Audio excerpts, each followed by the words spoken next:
right, good evening and welcome to the Orange County School Board's regular meeting scheduled for today, Tuesday, June 10th, 2025. Thank you all so much for being here. We have a wonderful start of our meeting with a lot of fun recognitions. As a reminder to board members, will not be engaging in outside electronic or digital communication during the meeting so that we can focus our full attention on each of you. To my fellow board members, district staff, and members of the public, when speaking, please speak directly into your microphone and obviously make sure it's turned on. Our microphones are very sensitive, but we want to make sure that anybody is tuning in on YouTube, TV now or later also has an opportunity to share in the celebration. We will pause now for a moment of silence, followed by the Pledge of Allegiance.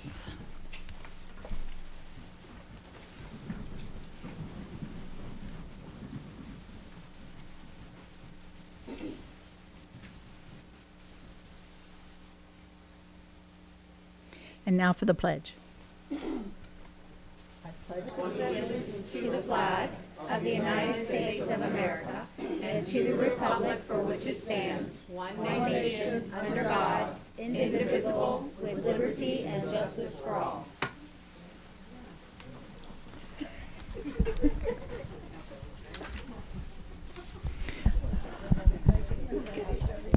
Dr. Vasquez, before we begin our recognitions, do we have any changes to the agenda? No, Madam Chair, there are no changes to the agenda. Right, thank you. Seeing as there's no changes to the agenda, is there a motion to approve the agenda as posted? So moved. Motion by Member Gallo. Is there a second? Second by Member Douglas. All in favor, please say aye. Aye. And opposed? The motion carries unanimously. Good evening. It's that time of our meeting where we recognize special achievements of our students, our staff, and our volunteers. Due to the recent end of the school year, we have an overflowing list of honorees, which is incredible, a great problem to have. But to make things run a little more smoothly, we're going to have two groups. This will ensure that everyone is given the time and attention they deserve, as well as a seat. The first group includes awards and achievements by outstanding students, staff, and volunteers. And then we will dismiss that group and their honorees so that their guest for our sports honorees can join us. So when we get to that point, I'll let you know. We want everybody to exit there. They'll come in. We've done this before. It's a lot easier than graduations, trust me. So again, thanks for taking the time out of your summer to come and be here for those of you that we're recognizing, and for your friends and family and staff. We appreciate every one of you being here, and we always get excited about the opportunities to celebrate the great people that have such a profound impact here in Orange County Public Schools. So with that, let's start by honoring a dual language magnet student from Hunters Creek Middle School.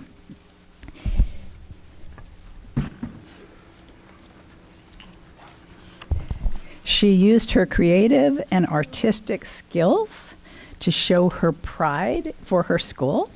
And I'd like to give Greg Moody an opportunity. He's executive leader for School Choice, and Michelle Thomas, director of School Choice, to introduce the winner, who will then come to the front. Yes. Mr. Moody, welcome, sir. Thank you, Madam Chair, Superintendent, board members. I don't believe Allison, our Hunters Creek student yet. I was informed she has not arrived yet, but the Hunters Creek coordinator is here, Ms. Jolie. Ms. Jolie, if you could stand. Madam Chair, would you, what is your pleasure? Would you like to move on to the next one and maybe give Allison a minute to show up, and then Absolutely. we can come back? Let's do this. Let's move on to the next one, and we'll give her until we're done with this program Perfect. to show up. So if anybody has an opportunity to reach out to her to make sure she's doing well and give us an idea if she'll be here, but we certainly want to wait as long as we can for She her may be recognition. stuck in traffic. Thank you, ma'am, and thank you for that flexibility. So I'd like to introduce part of our magnet team. We're small, but we're mighty. Michelle Thomas is our director of magnets, and we have our senior administrator, Heather Rodriguez. I'll ask that, if you would, we'll go to Orlando Gifted in the School of Excellence. Madam Chair, and Yes, I'll sir. let Michelle, Ms. Thomas come present that award and give some information about Orlando Gifted winning the MSA Magnet Schools of America right, Award. thank you. Thank you. And then we'll move on to the others. Thank you, ma'am. Thank you. Ms. Michelle Thomas. Michelle, welcome. Thank you. The award earned by Orlando Gifted Academy is presented by Magnet Schools of America to magnet schools demonstrating the highest level of achievement. Recipients demonstrate academic excellence, innovation, diversity efforts, and community involvement. Principal McGuire and his team have created a family atmosphere where creative, unique students can grow, question, and thrive. Principal McGuire is here to represent his school. Mr. McGuire, if you wouldn't mind, come on up to the front. Oh, all right, thank you.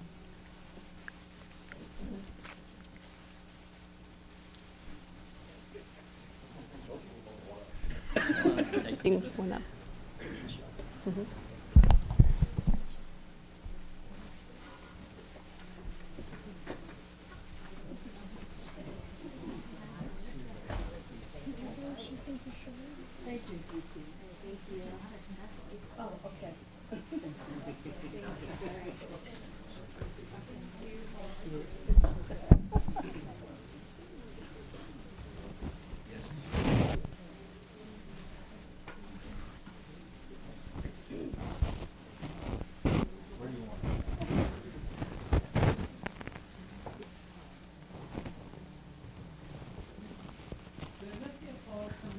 Yes.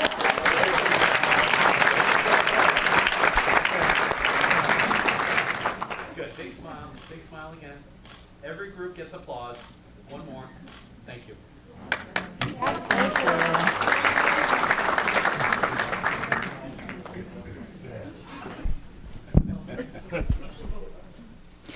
Okay, we also had 4 magnet programs earn the Magnet Schools of America School of Distinction Award. You want to tell us a little more about that? Yes, ma'am. We also congratulate Tildenville Elementary School Dual Language Magnet, Principal Alvarez, Boone's High School's Criminal Justice, Law, and Finance Magnet, Principal Magistrate, Dr. Phillips High School Center of International Studies Magnet, Principal Ramsey, and University's High School International Baccalaureate Program Magnet, Principal Ott.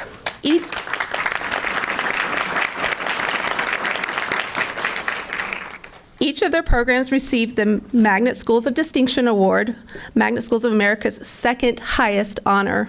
Congratulations to all of our recognized schools for their outstanding commitment to educational excellence, innovation, and inclusivity. Your success represents the best of our OCPS Magnet schools. Madam Chair and school board members, thank you for your continued support to our Magnet programs. Thank you. All right, can we get our representatives from Tildenville, from Boone, Dr. Phillips, and University? How are you? Congratulations. Great job. The dual language.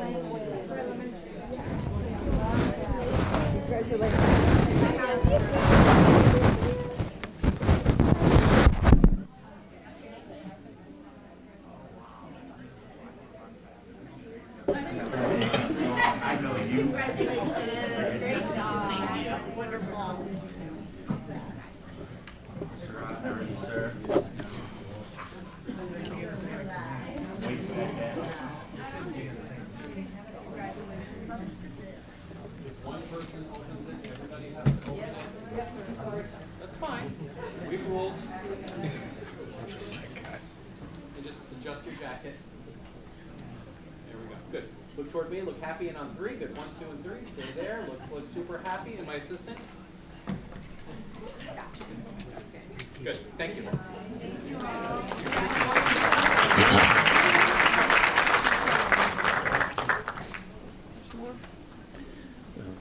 That's Jolene's name, Dominguez. See if the girl's here. Our recognized schools. Excellent magnet schools are one of the things that sets OCPS apart, and you're helping provide and prove to our families that choice is alive and well here in Orange County Public Schools, so we appreciate that. Next, I want to move on to, pardon me? Oh, you're not done. Is she here? She is not. I don't believe But that's so. okay. Jolene, I don't know if they've walked in the door, but Allison has not come yet.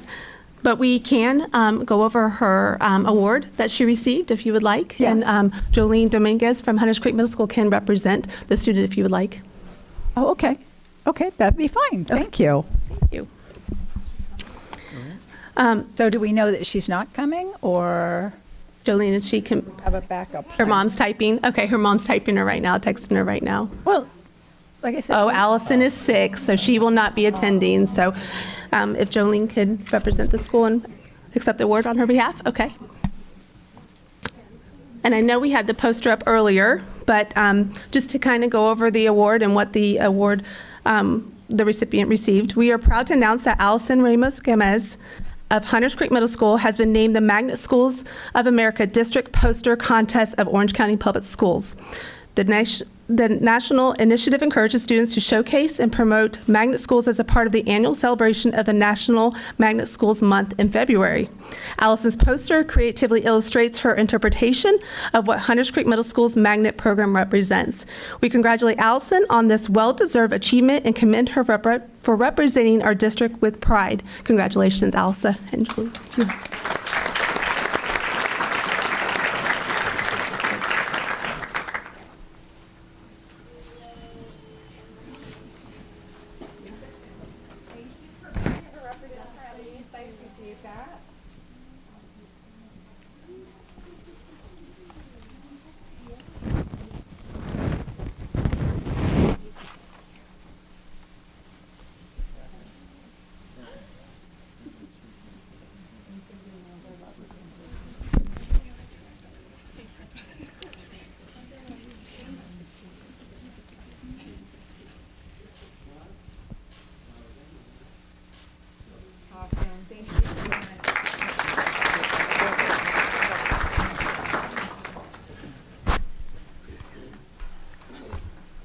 Okay, and before we move on to a special recognition from Member Salamanca, I do want to recognize two people in the audience.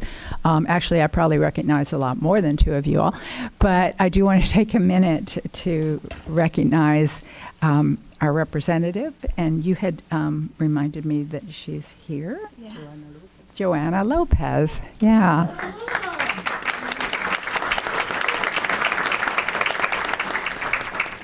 Representative Lopez, it's wonderful to have you here. We'll be anxious to see who you're here to celebrate, so you'll let us know. And also a good friend and former member of the County Commission that served alongside me, and I had an incredible relationship with her and thrilled to have her here today. And that is Miss Victoria Siplin.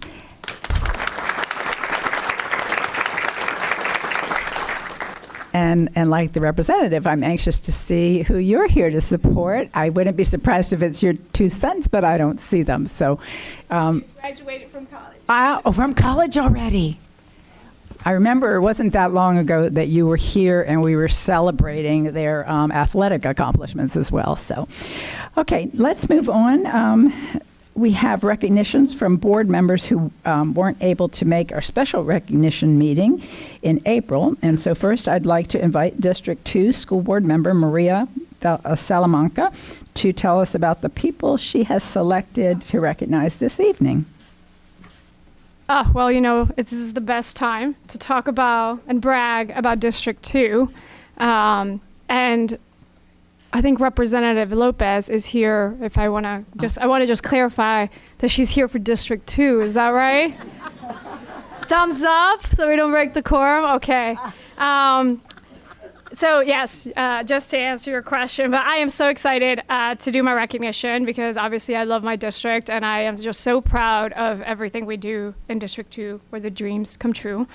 Oh, it's getting longer. You're going to find a theme in my recognitions, and it's a theme that I have been talking about a lot this year, which is there are some teachers and staff that just go above and beyond, where there's not really a way to thank them enough, and we definitely know that we do not pay them enough. And so that I want to take every opportunity to recognize them, as well as be able to highlight those that go above and beyond without necessarily us being able to match that. And I hope that we, as we continue to have conversations, recognize some of these teachers that really go the extra mile. So first, I'd like to recognize Guadalupe Armenteros, an extraordinary and dedicated teacher at Colonial High School. Ms. Armenteros, can you please come up front, just so before we get a picture?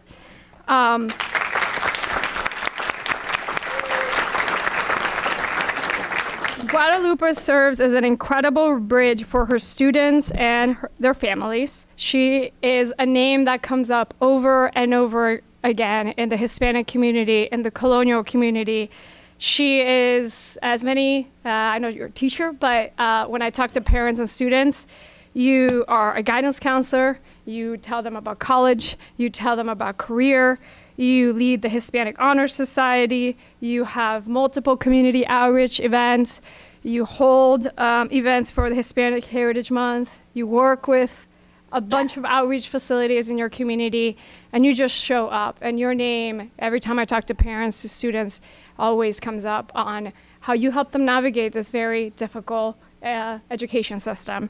And whether it is that these families need help with a path to citizenship, and you also direct them to that, or they want to celebrate Hispanic heritage, you're always there to empower and to guide them.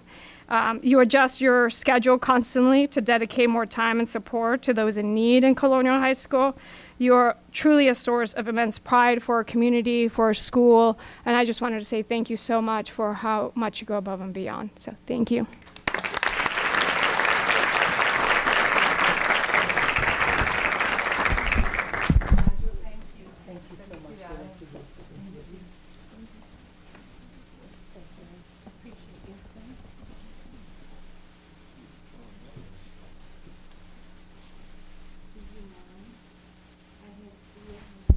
No, we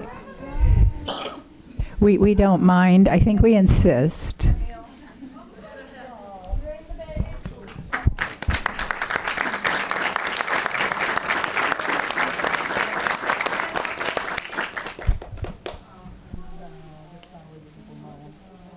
Oh, that's so awesome.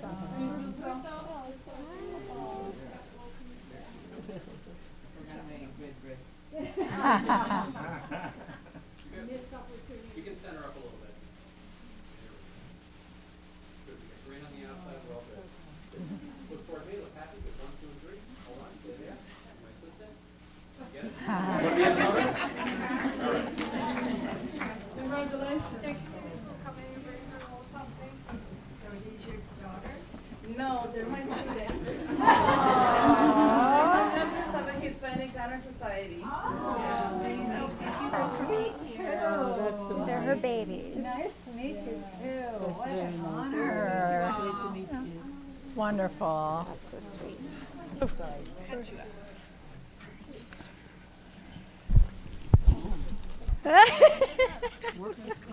Well, I thought it was great that you brought your daughters with you, but it's kind of greater, actually, that you brought your students. So thank you for that. I mean, that's just how you know that that's know. the kind of work she does, that Yeah. students show up to recognize her, and you all are very lucky to have this incredible educator on your side.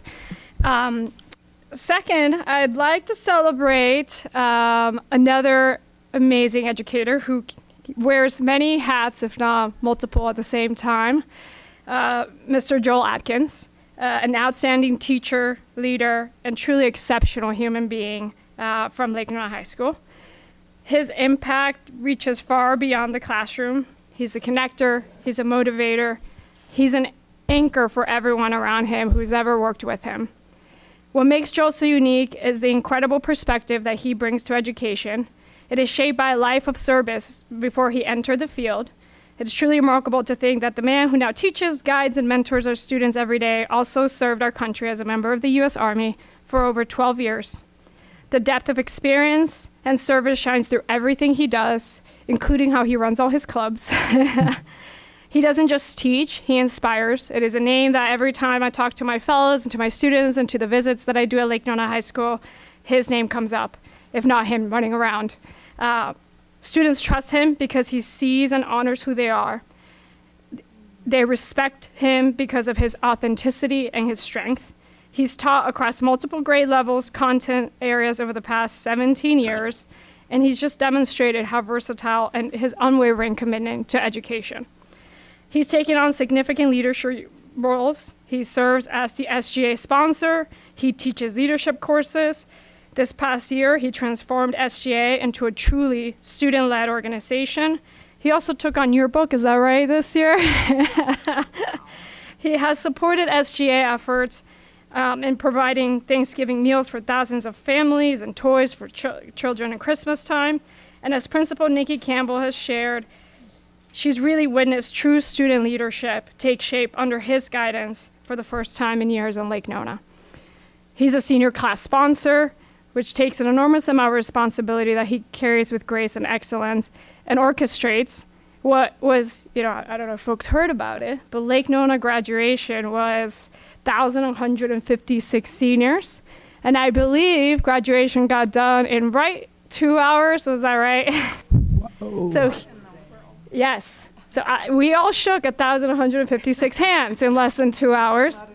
But for folks in the audience, I mean, this is quite an accomplishment to run a graduation in this way. And it was seamless. It was executed thoughtfully. I think the students and the family all said it was one of the most incredible graduations there. So, Joel, you lead with relationship. You get things done. You do whatever it takes. You put students first. You're kind. You bring strength to your team every day. So thank you so much for the incredible impact, and I really appreciate it. I'm so lucky to have you in District 2. Come on up.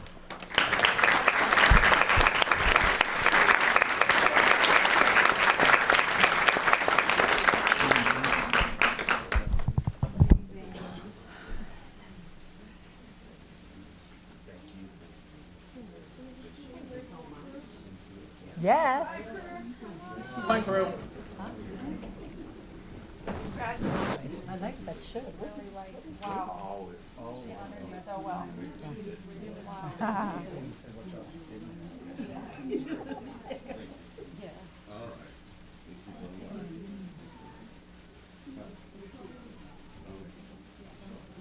Yes, thank you. That's better.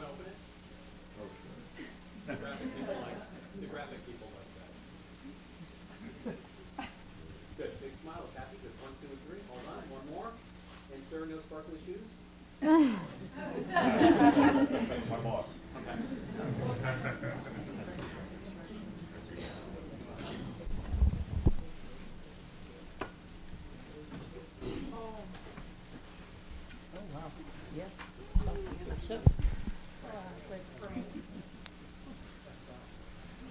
All right.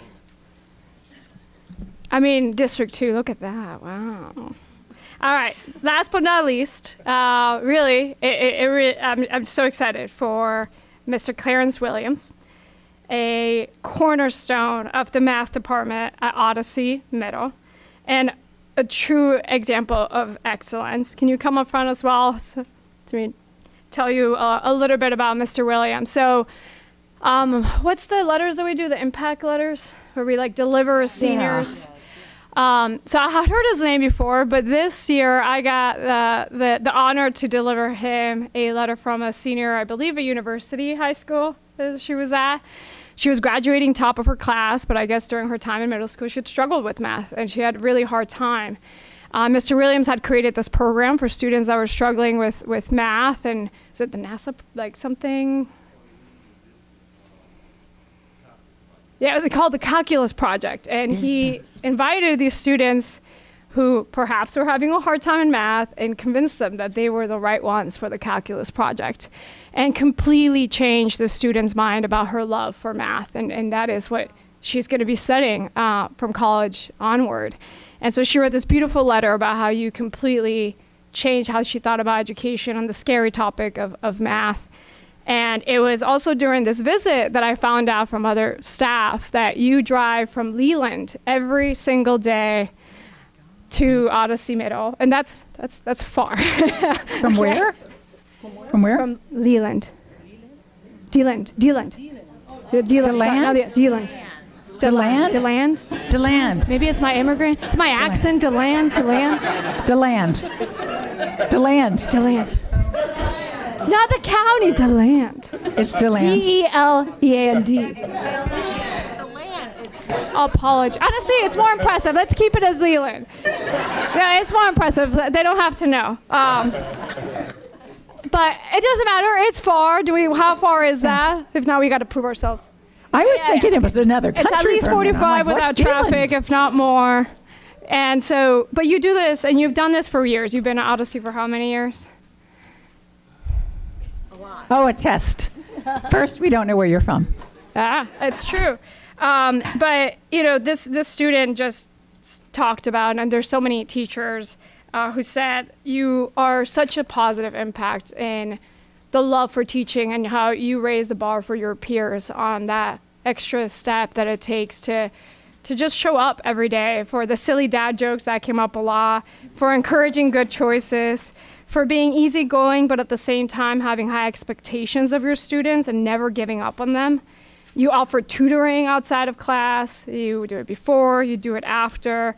You have this unparalleled dedication of what it means beyond just test scores, but really teaching your students the value of mastering the content and understanding that. So, Principal Nina, who I know is here, says you just have an outstanding, not just performance and dedication, but a really deep understanding of what it means to teach algebra in a way that every student, regardless of level, can love it. You're patient, you're wise, you're calm, and everybody says that you're a great advice giver as well. That came up as a constant thread.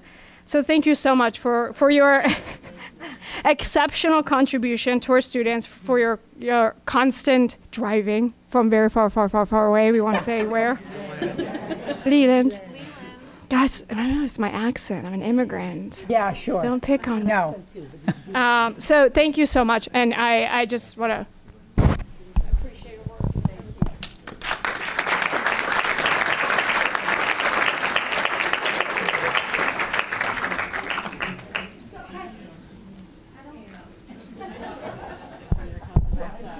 Never gonna do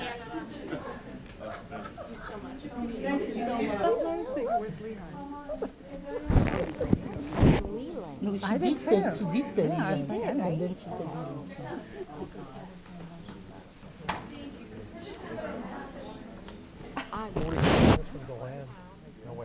That's really far away because it's not in Florida. There's the family. Okay, there we go.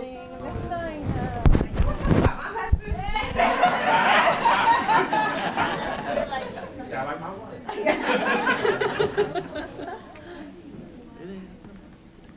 Good. Big smile. Look happy. Good. 1, 2, and 3. Stay there. One more. Look super happy. Perfect. Thank you.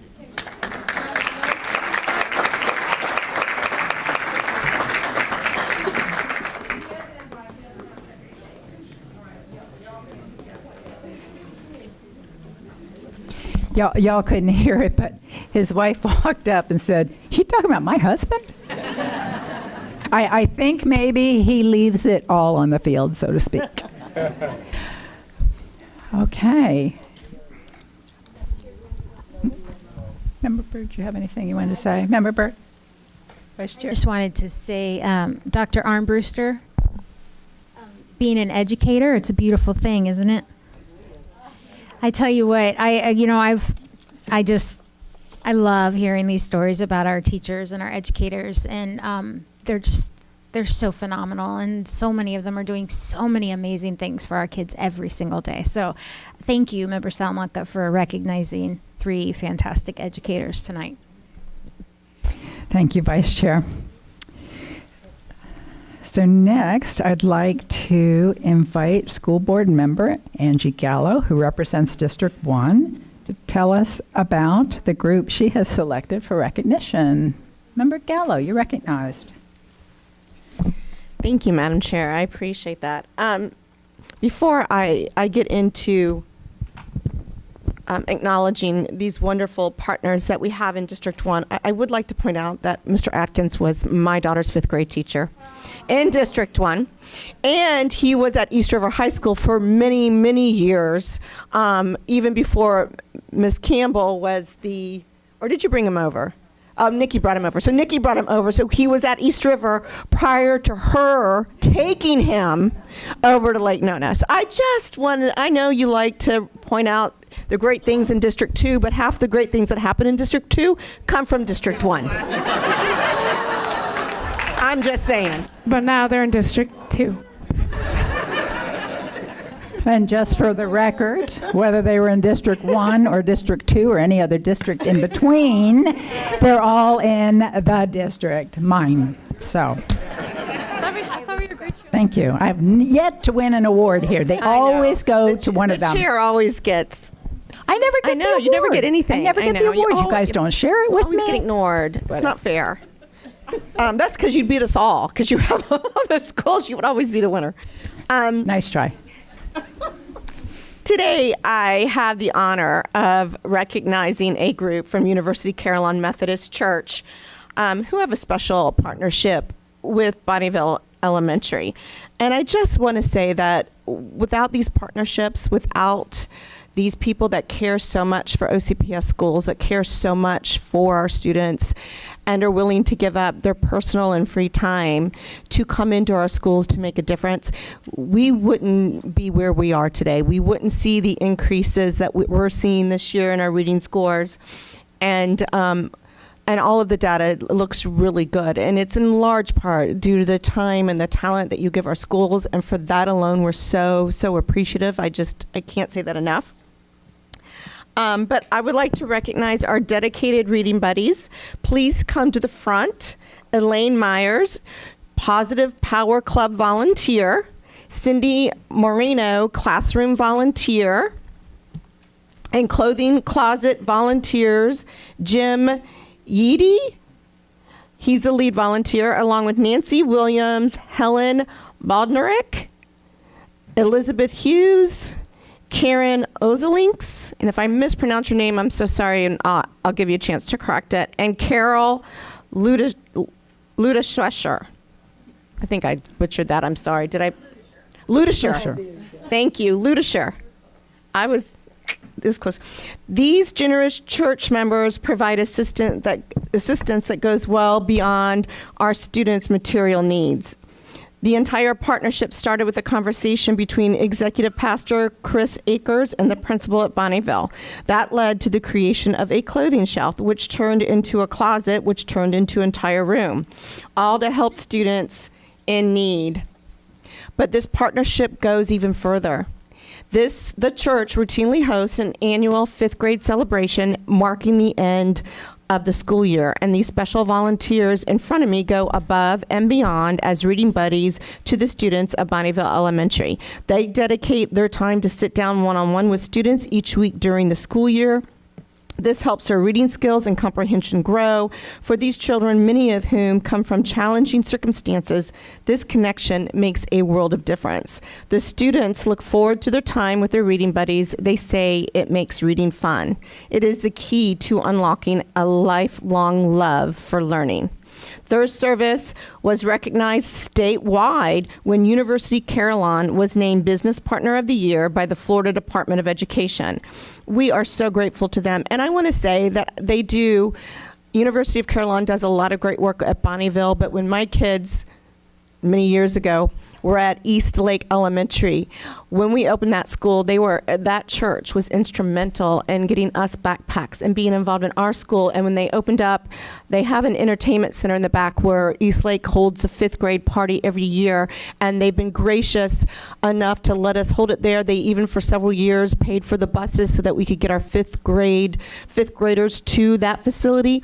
So when I say they go beyond and above, it's not just for Bonnyville. They care about every student and every school that is close in their proximity, and they've just, I don't even know that they realize the difference that they've made for our students and our teachers and our staff. And so for that, we are just so very grateful for them. So let's give them a huge round of applause.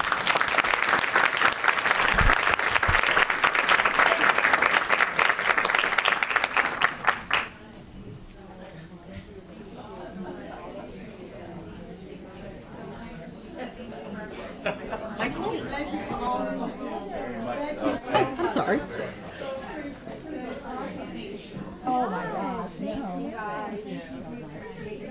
Thank you so much for everything.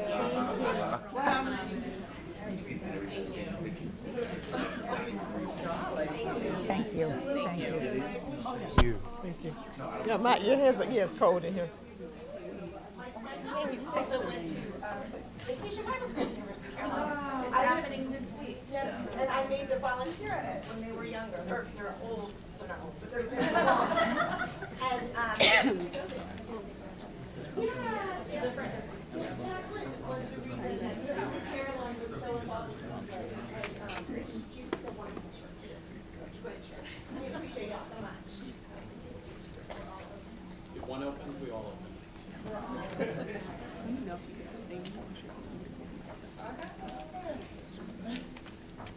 Good, ready, look happy, and on three, good, 1, 2, and 3, stay there, one more. Perfect, thank you.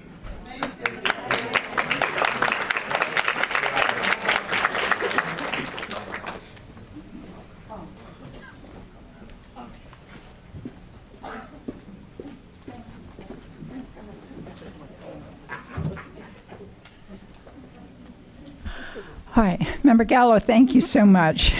And reading is such a fundamentally important thing to our students. I think you hit the nail on the head.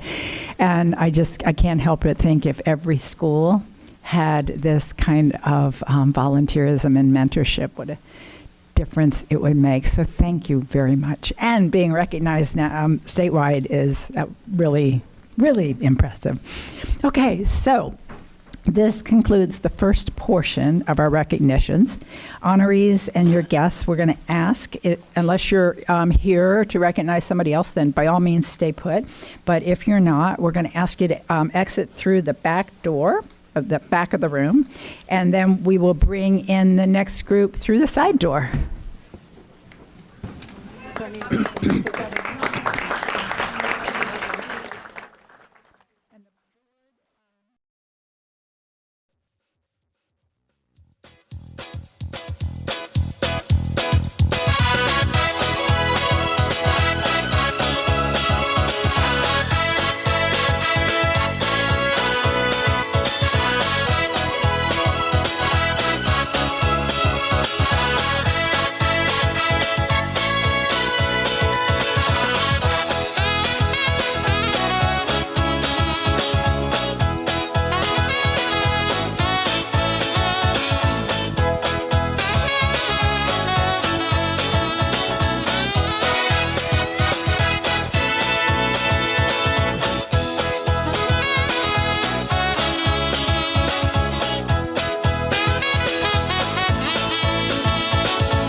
apologize that you had to wait a few minutes, but we consider ourselves pretty blessed this evening that we have so many recognitions that we couldn't fit everybody in the room at the same time.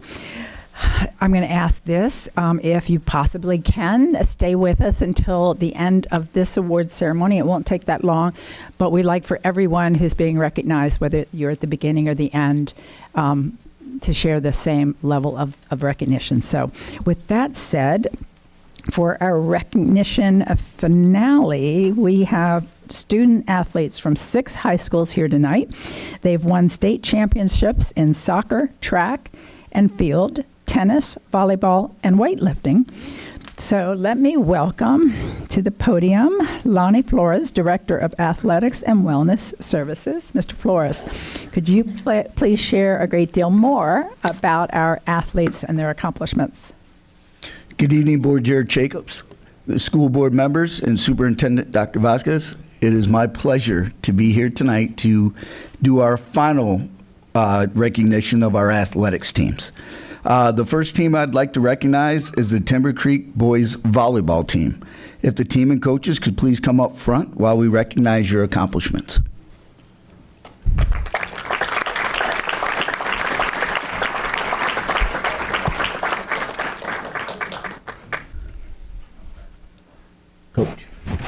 Coach. You can come, yep. There you go. The Timber Creek Boys Volleyball team was named the State 3A Academic Champions with a team GPA of 3.61. Wow.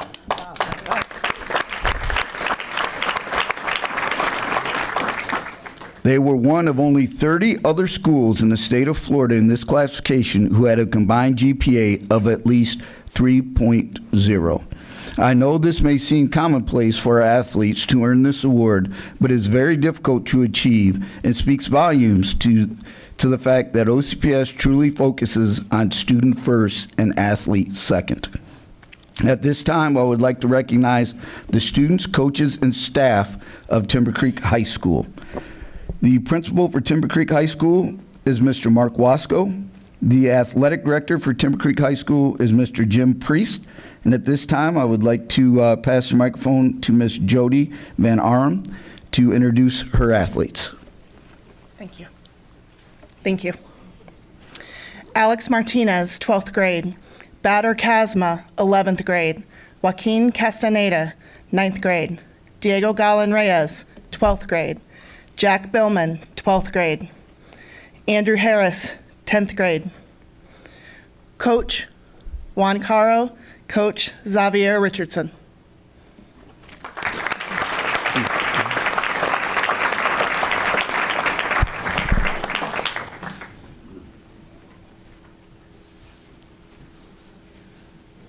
Congratulations, you guys. Congratulations.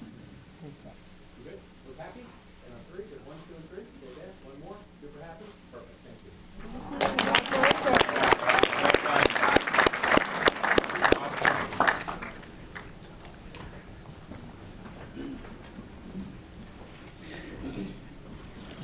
Thank you. It is now a great pleasure that we move on to the Lake Nona portion of these recognitions, as I am sure that these students and student athletes and coaches are proud Lions. In order to save time and not introduce them after each award, I would like to first thank Principal for Lake Nona High School, Ms. Nikki Campbell, and the Athletic Director for Lake Nona High School, Brandon Joseph. The first group I'd like to recognize, and coaches, if you can come up to the front, Coach Jones, Coach Seeley, and Coach Beard, if you can come on up to the front.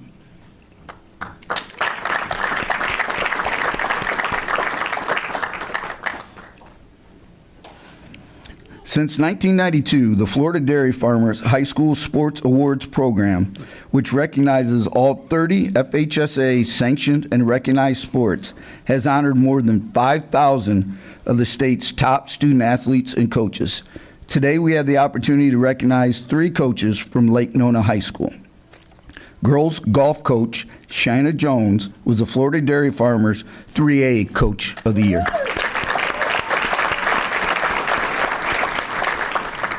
Boys soccer coach Anton Seeley was a Florida Dairy Farmers 7A Coach of the Year. And finally, boys tennis coach Tom Beard was a Florida Dairy Farmers 4A Coach of the Year. Congratulations, coaches, on your prestigious award and earning such a great season for Lake Nona High School.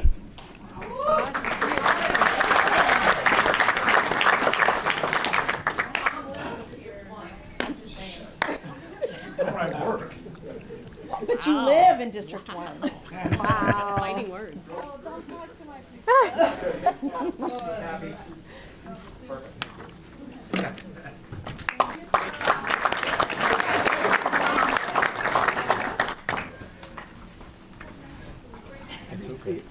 As I mentioned before, our next group we will recognize is Lake Nona Golf. Alexandria, if you could come up to the front while I recognize your accomplishments.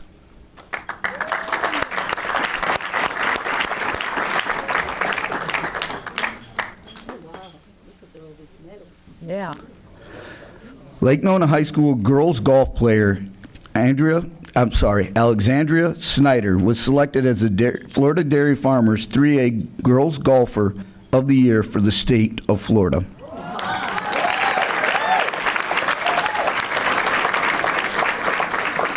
Alexandria is a member of the Lake Nona High School 2024 State Champion Girls Golf Team. She is also a member of the Florida State Golf Association's Team Florida.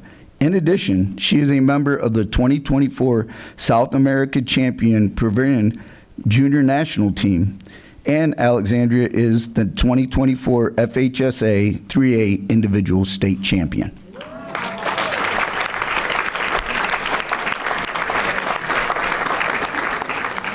Alexandria Snyder is a freshman at the school and is looking forward to continued success in her high school career.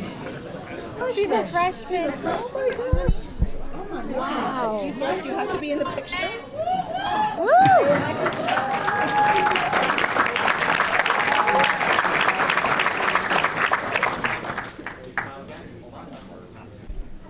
Nikki, congratulations. Alexander.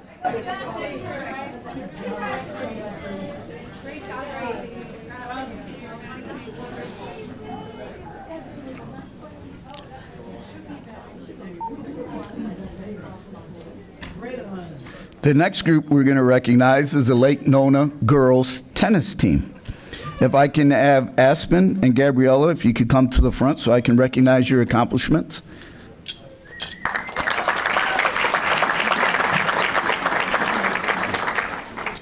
Unfortunately, Gabriella was not able to be here, but I will still recognize her accomplishments. Aspen and Gabriella were the Lake Nona doubles team who won the FHSA 3A doubles state championship.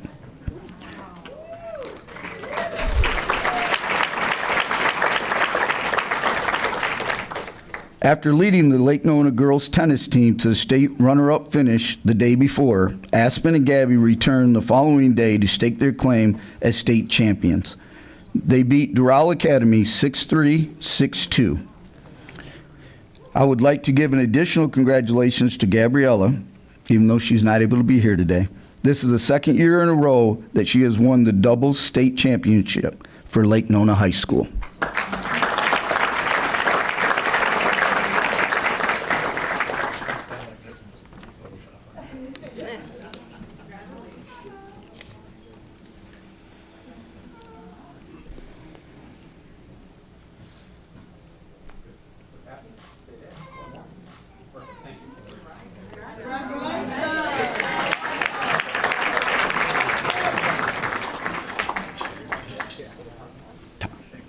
Tom. The final Lake Nona team we're going to recognize tonight is the Lake Nona boys tennis team. If you can come up front to be recognized.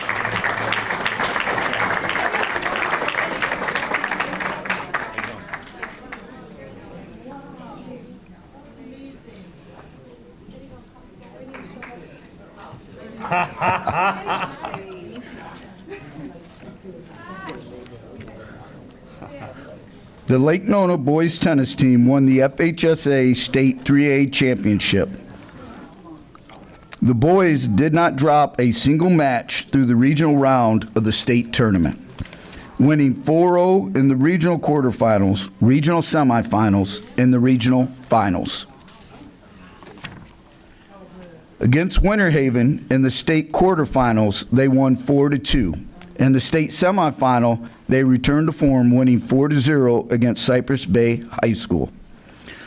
The state final was a grueling match against number 1 seed Doral Academy that came down to a final pairing. Lake Nona was able to outlast their opponent to a 4-3 win. Yeah.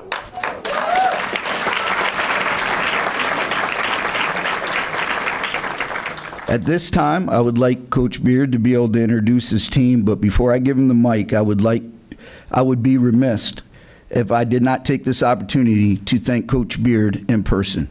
We talk each and every year, but wanted to state publicly that he goes above and beyond to ensure our student athletes in OCPS get to play at the USTA during the season. For some of our student athletes, this opportunity and memory will last a lifetime. Your efforts is truly appreciated, Tom. Thank you, man. I appreciate that.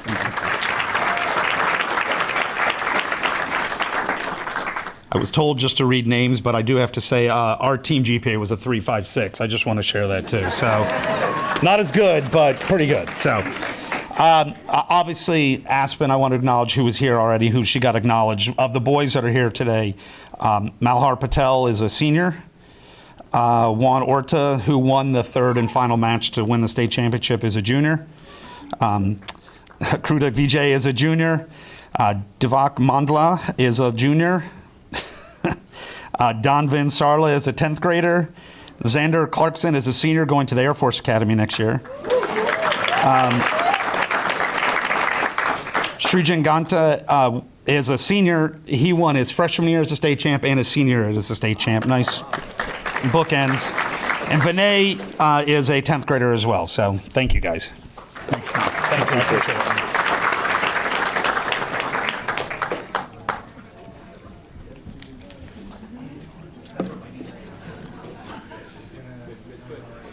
Happy on 3. 1, 2, and 3. Big smile again. It's okay to smile. There we go. Perfect. Thank you. Thanks.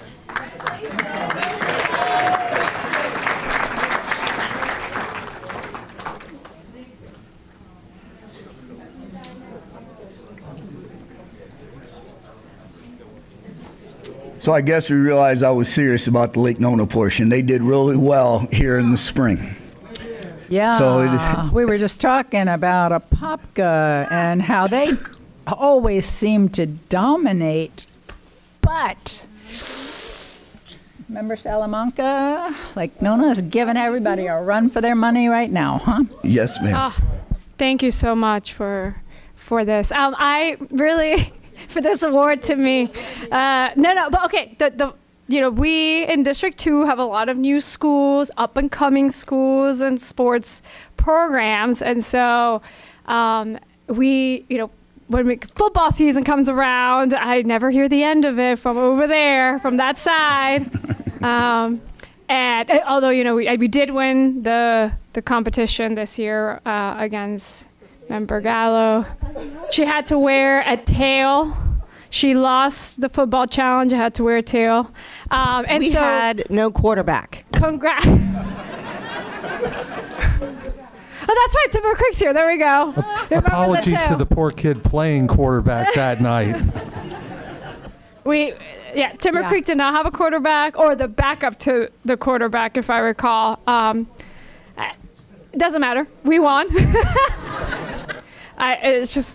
It comes down to who wins. And so I want to say congratulations to y'all. One, I know your coaches do such hard work all the time, traveling with you, going all places, getting you access to USTA, but y'all have fun in it. And I think that's every time I go to your matches, y'all love what you do it because you love it, not because anyone's forcing you to do it.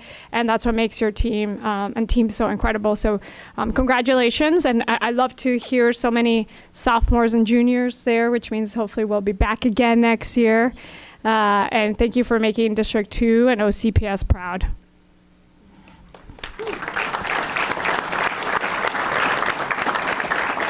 That included everything, but I proudly accept this award on behalf of, just slightly short of that.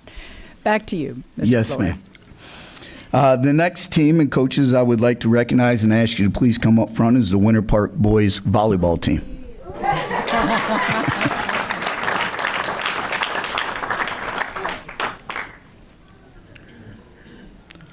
The Winter Park Boys Volleyball team won the FHSA 3A State Championship.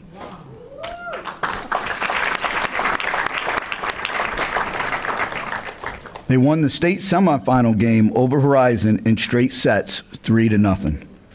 They won the finals game over Southwest Miami in straight sets, 3-0.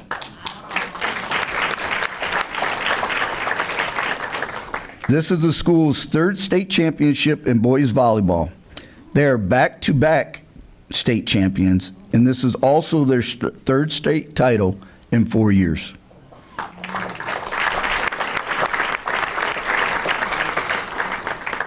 Winter Park is now tied for the most all-time team championships in boys volleyball in the state of Florida with Bishop Moore High School.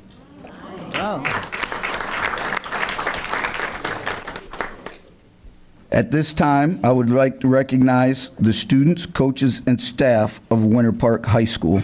Unfortunately, Coach Day was not able to be here today, but we are honored to have Mr. Jeff Sharp, the assistant principal for Winter Park High School, and Mr. Jonathan Couch, who's going to introduce the players. All right. Just to follow up on that, these boys didn't drop a set from districts, regionals, or states the entire time. Tristan Gouton, 12th grade. Kason Laporte, 10th grade. Jamie Sardi, 11th grade. Gabriel Arroyo, 11th grade. And Caleb Cow, 9th grade.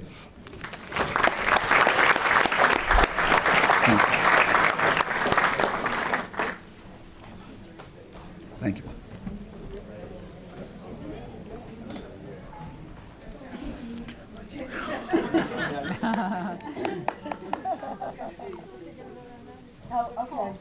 We're good. Smile again. Hold on. One more. Look happy. Perfect. Thank you.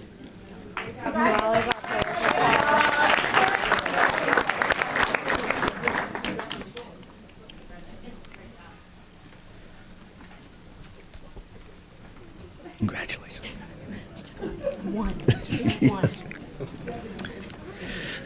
To close our recognitions, we have 3 individual state champions. The first one is from Cypress Creek Track. Alondra, if you could come up to the front so I can recognize your accomplishments.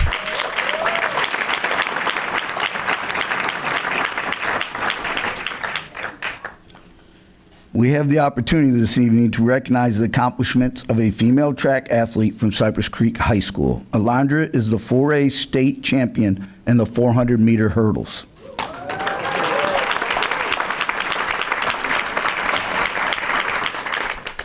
She ran an impressive time of 58.98 seconds.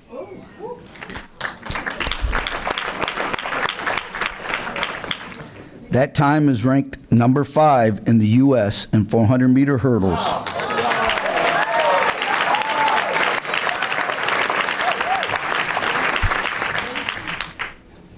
This also capped an undefeated 2025 season for Alondra in the 400-meter hurdles. Congratulations.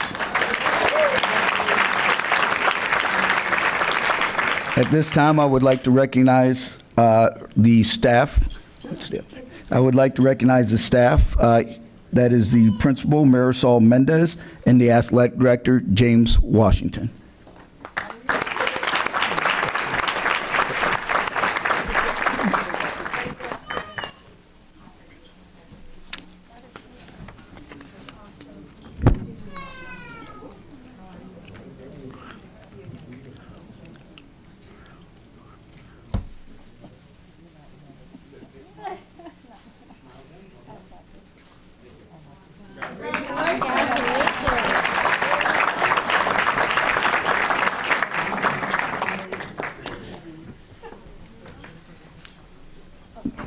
The next individual is East River weightlifting champion Brian Kachuku. If I can have the coach come on up to receive this in Brian's honor. Brian is the 3A Olympic state champion in the 238-pound weight class.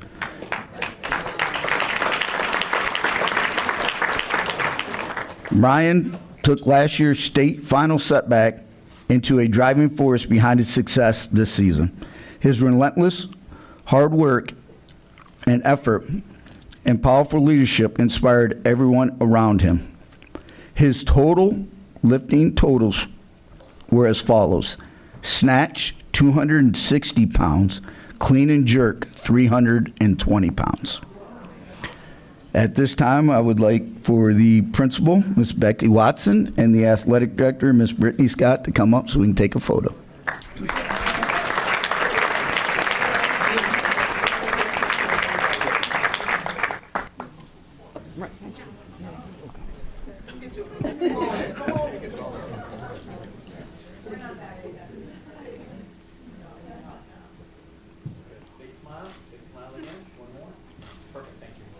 Congratulations. Awesome. Congratulations.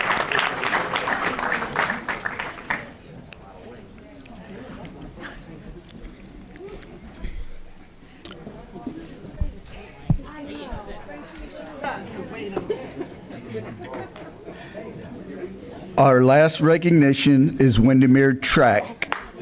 Christopher, if you could please come up to the front while I recognize your accomplishments. Go on down. Go on down. I know, I can tell. Christopher Bronow is the 4A state champion in the 100-meter dash.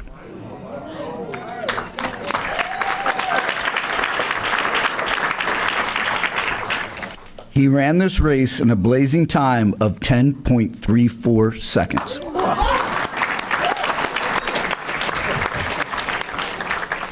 It is my honor to introduce his principal, Mr. Andy Leftakis, and his athletic director, I think they're here, and his athletic director, Jeremy Campbell.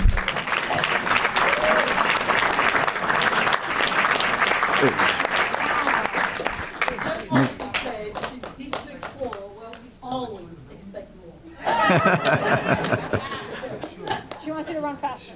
Like a 10-second 100-meter dash isn't Not good enough. not good enough. Big smile again. Look happy. Happy her. Stay there.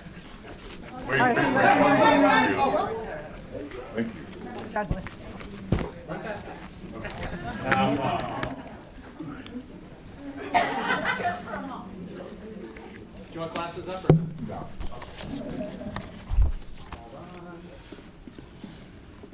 Good. Big smile again. Stay there. And so just so I know, who were you guys? Mom and Dad. All right. So like we have a trial.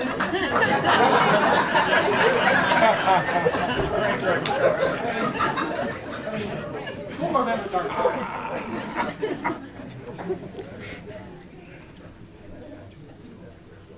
Good. Big smile. Big smile again. Thanks, Mom.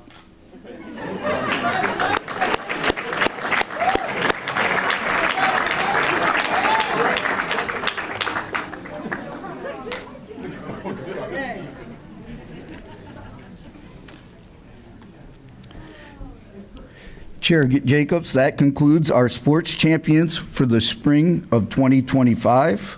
If you don't mind, I would love to come up and get one last fist bump for the year.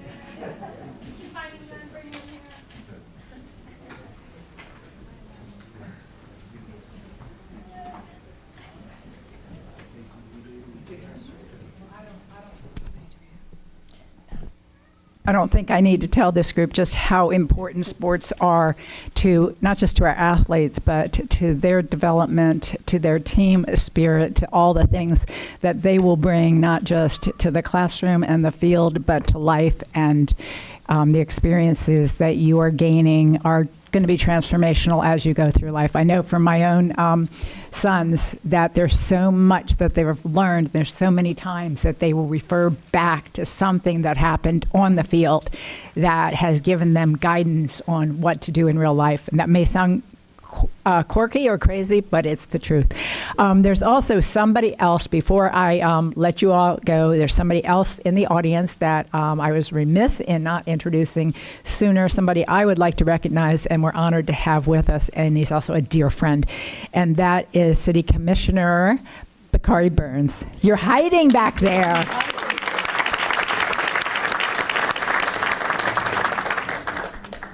Commissioner, wonderful to have you in the chambers. For whatever reason, you're here. I'll probably find out sooner or later. Look forward to it. Okay. Don't dismiss. No dismissing. Okay, I wasn't sure. Okay, thank you.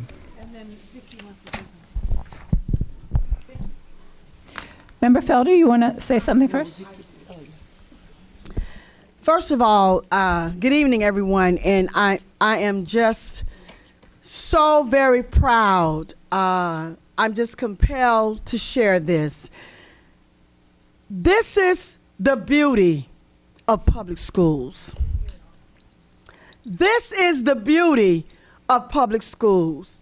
The competitiveness, the opportunity to socialize, to do well with other schools, and the students are able to see their accomplishments. Listen, this is why I am a product of public schools. And when I think about all of the accomplishments that our students have made, not only during the spring of the year, but in the fall, not only sports-wise, but academic-wise, our performing arts programs, our foreign language programs, all of what we do, our IB programs, our magnet programs, the beauty of public schools. And I am so proud of all of you and your accomplishments. Let me tell you something. This day right here will be long remembered in the recesses of your mind. And as you travel and go your ways, those of you that are seniors, and it seems like it's going to be hard or difficult, I want you to remember this day that you have been given the ability to succeed, and you can succeed. We look forward to reading about your accomplishments and seeing the goodness that you're going to bring in this world. And I want to tell you again, to the parents, to the teachers, to the administrators, the coaches, the athletic directors, I want to tell you thank you for pouring into these children. Thank you so much.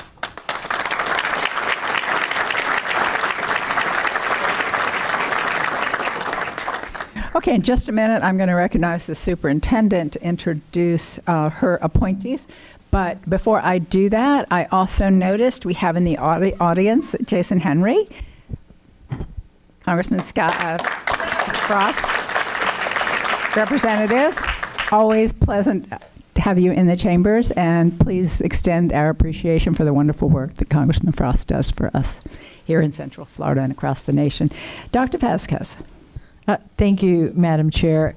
And you'll find out shortly why we have all of our wonderful partners and supporters here.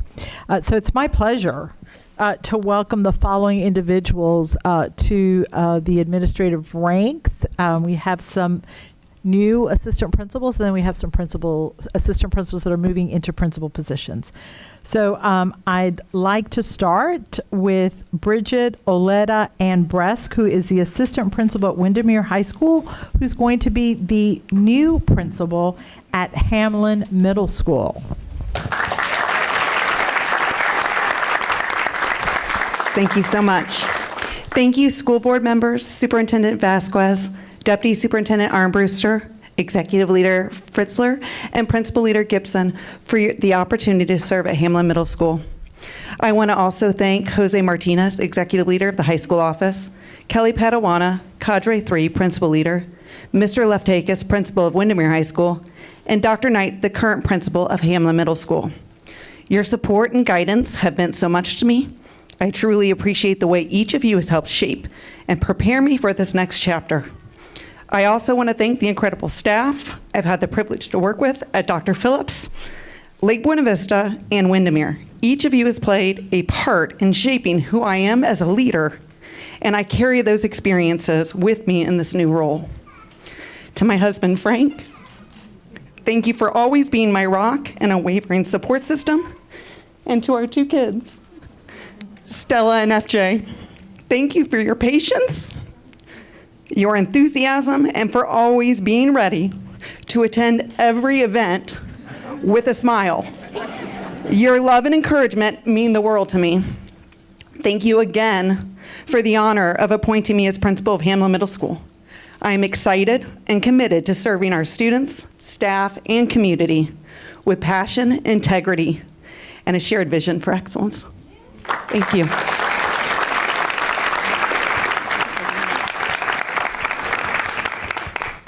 Next, we have Fred Korn, who is the assistant principal at Jones High School and now is going to be the new principal at Cypress Creek High School.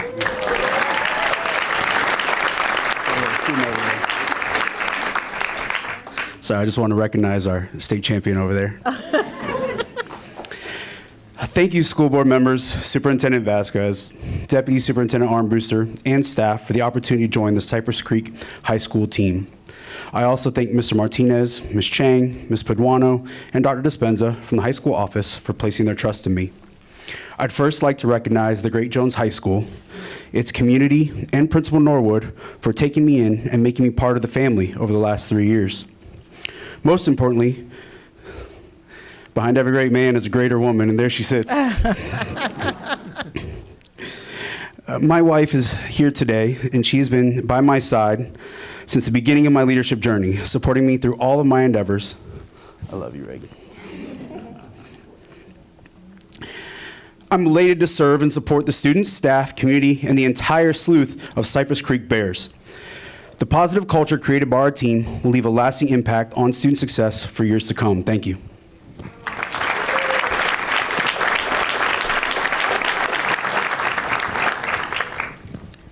Christopher Gomez is going to be the new principal at Millennia Elementary.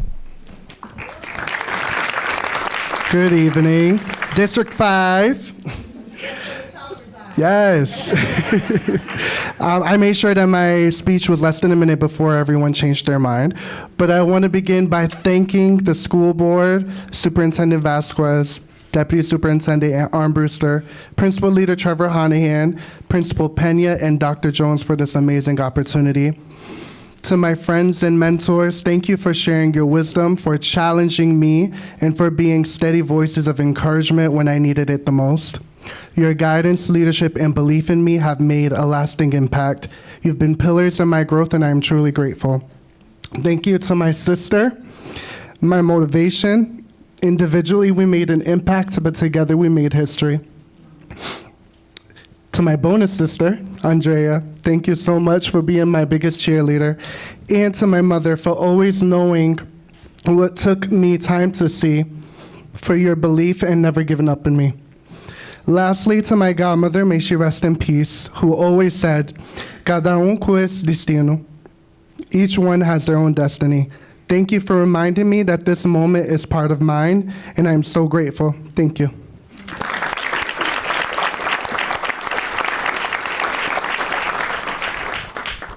Next, we have Shawana Harris, who is coming to us from Marion County Public Schools. We're delighted that you're part of the OCPS family, and she will be the new principal at Metro West Elementary. Good evening, Chair Jacobs, Superintendent Dr. Vasquez, Vice Chair Byrd, and esteemed board members. It is with immense gratitude and excitement that I stand before you tonight as the newly appointed principal of the magnificent Metro West Elementary School. This moment is truly full circle for me. First, I want to thank Kim Gilbert for initially hiring me and empowering me to lead, create, and innovate. A special thanks to Dr. Margaret Talbert Irving, my relentless mentor and daily inspiration. Her guidance constantly pushes me to reach higher and dream bigger. To Dr. Armbruster, Dr. Raheem Jones, and Ms. Lakeisha Miller, thank you for believing in me for this incredible opportunity and for welcoming me back to our award-winning district. And to my family, thank you for being my unwavering foundation. Your love and support keep me grounded and focused on what is important. I am truly excited about what lies ahead for Metro West. I am ready to serve, lead, and make a lasting impact on our scholars, staff, and school community. Thank you.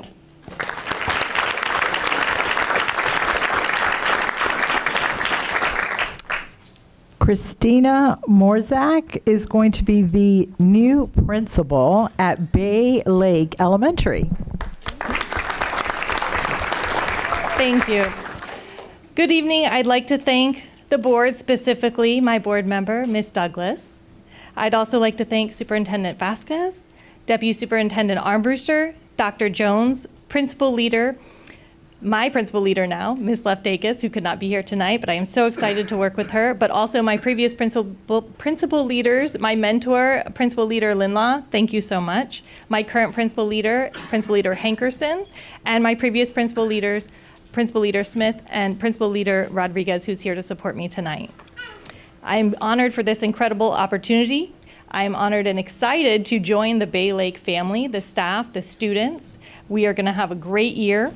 I would also like to thank my parents, who are both retired educators. I'd like to thank my husband, John, and our two boys, Max and Merrick. I'd like to thank my mother-in-law and my family, my nucleus. You guys are my life. You guys are my motivation, and I really appreciate this opportunity. Thank you.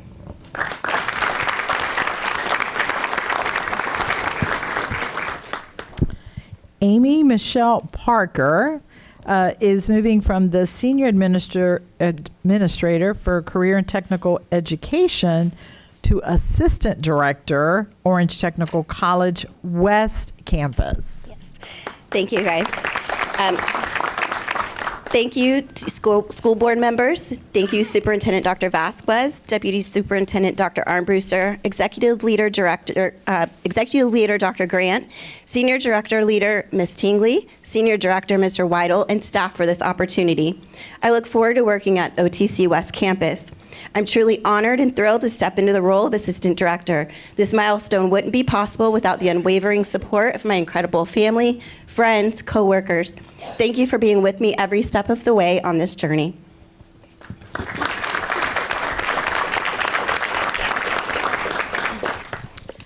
Jose Perez Valentin is going to be the new principal at Laureate Park Elementary.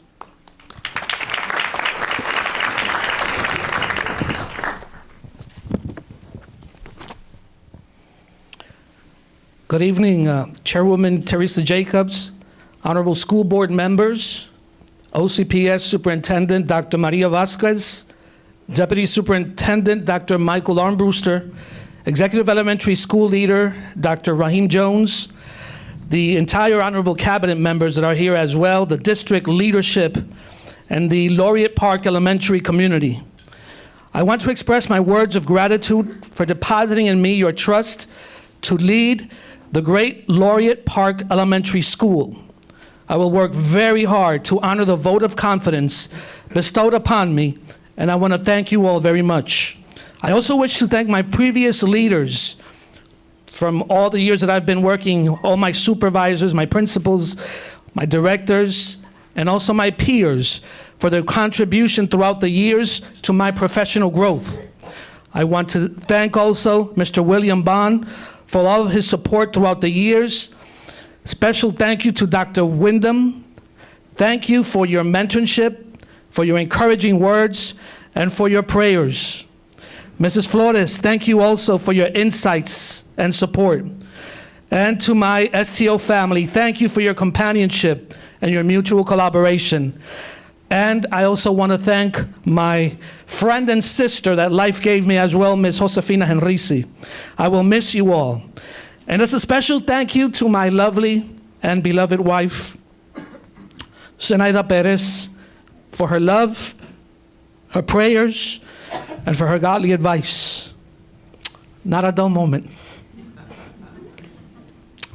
And a special thank you to my two children, Adianes and Jose Jr., for inspiring me to continue to grow. Also to my parents for their upbringing and their encouragement. And above all, and I finish with this, I really need to thank and go to my Heavenly Father who through his Son Jesus and with his help, I will execute the duties and responsibilities as principal of this great Laureate Park Elementary School with the highest sense of diligence, responsibility, and excellence. Thank you all very much.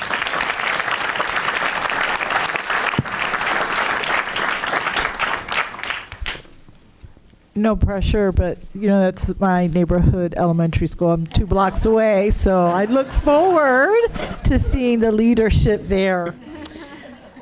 Next, we have Tamala Tannenhill, who is going to be the new principal at Stone Lakes Elementary. Thank you. Chair Jacobs, Superintendent Vasquez, and board members, thank you for this incredible opportunity to serve as principal at Stone Lakes Elementary. My deepest gratitude goes to God and my family for their unending love and support. Tonight, I'm joined by my husband of nearly 30 years, Scott, my son Mason, my daughter Whitney, my mother Alice, and my dear friend Tanya. Many more family members are watching virtually, including my daughter Raylyn, who is currently serving our country in Korea.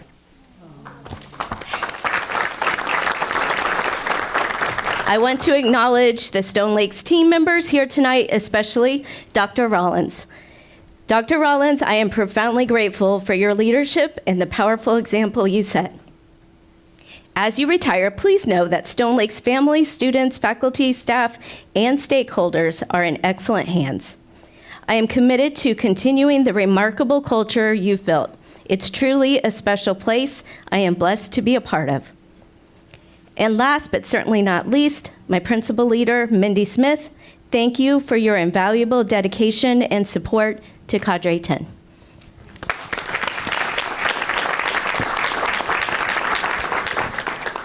Gina Workentine will be the new principal at Spring Lake Elementary.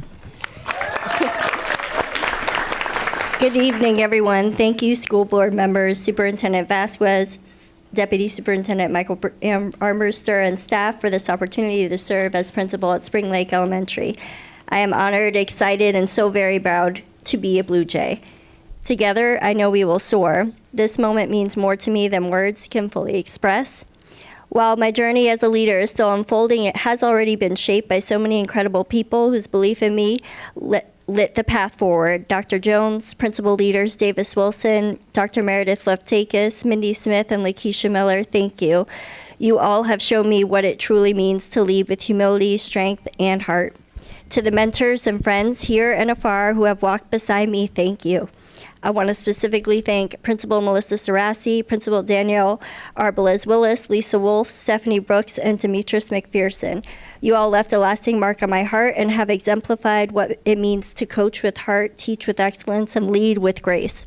To my beautiful family, those who are here, those who are watching from above, you are the reason I stand here today. Your love has been my anchor. To my parents in heaven, I hope every step I take makes you proud.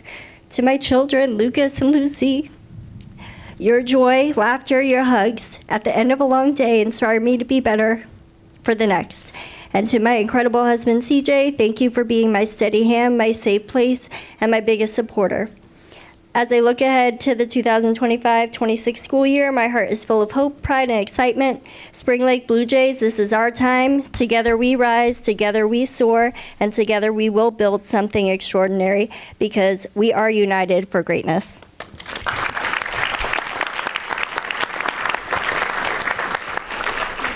Thank you, and congratulations. I see Suzanne Knight is here. Andrew, are you here also? Rollins? Okay, would you both please stand? So these are two of our amazing principals. I've known both of them for more than 20 years, and they are both retiring. And I want to say, hey, no smiles. No, we're going to miss you. But I do want to personally say thank you so much for your leadership and the impact that you have had at all of the different schools that you have served Orange County. So best of luck.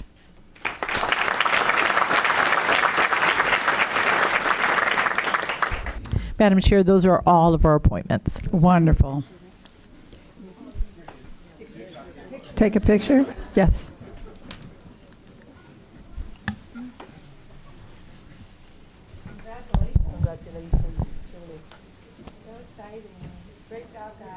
Yay, congratulations.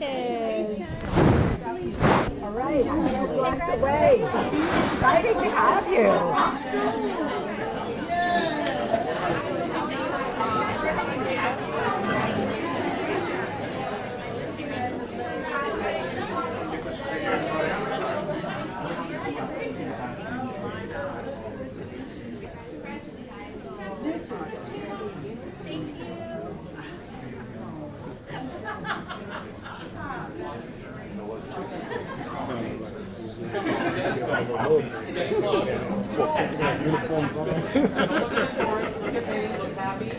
Stay there. One more. I like how we threw God in it too. I was like, oh my God. The kids are not going to want to go to his office.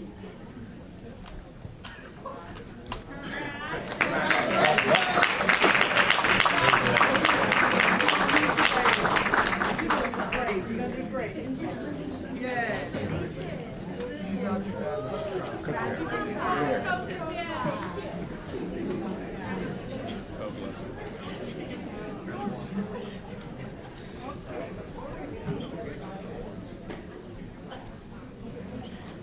Yes. Before we release everybody, I just have a personal question. There's somebody out this way that keeps holding up this little bitty priceless baby. Who is this and how old is this little thing? Aww. Okay. Okay. I know, and I didn't even know it. Like there hasn't been a peep. Oh my gosh. Ah, there hasn't been a peep, but I got a peep. That's so precious. Okay. Talking to me. Anyway, I just saw you raising the baby up, and I'm like, we haven't even heard from this little thing. So thanks for sharing. Okay, this has been wonderful. Thank you all for being here. Thank you all for staying to recognize all the accomplishments. We're so proud of our new appointments, and just looking forward to the world of change you're going to bring about. You're already walking into great schools, but what our principals do, what our assistant principals do is just amazing. So God bless, good luck, and you got a team here that's got your back as well. Thank you. Okay, now you can go out any door you want because nobody else is going to rush in.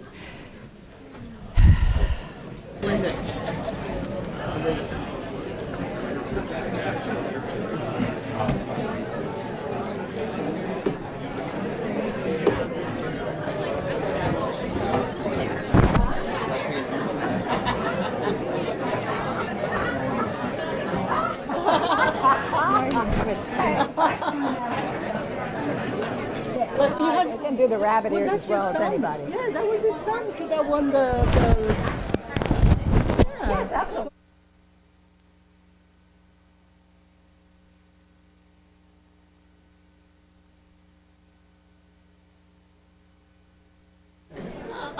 Yeah, and now he's the champion. Hey, Frank. Oh, when you get done.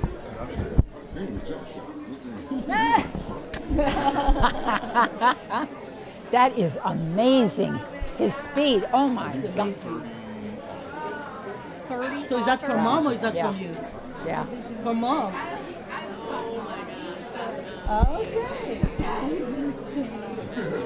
Oh my gosh.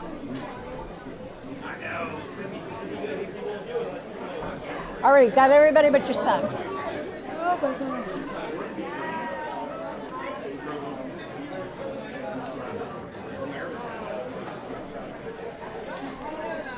I want to see a video of I him know. running. Like, I want to see one of his races. YouTube him? Yeah. Okay.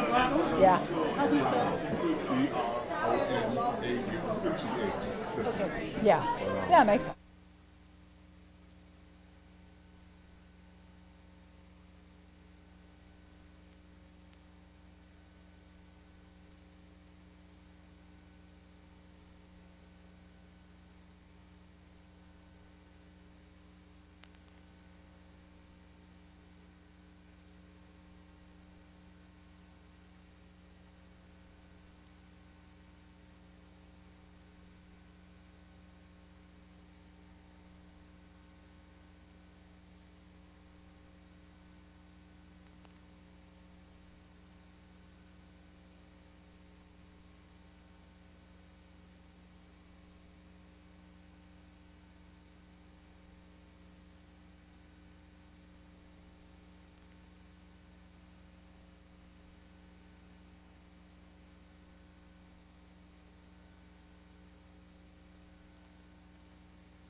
but I enjoy it. Take it easy.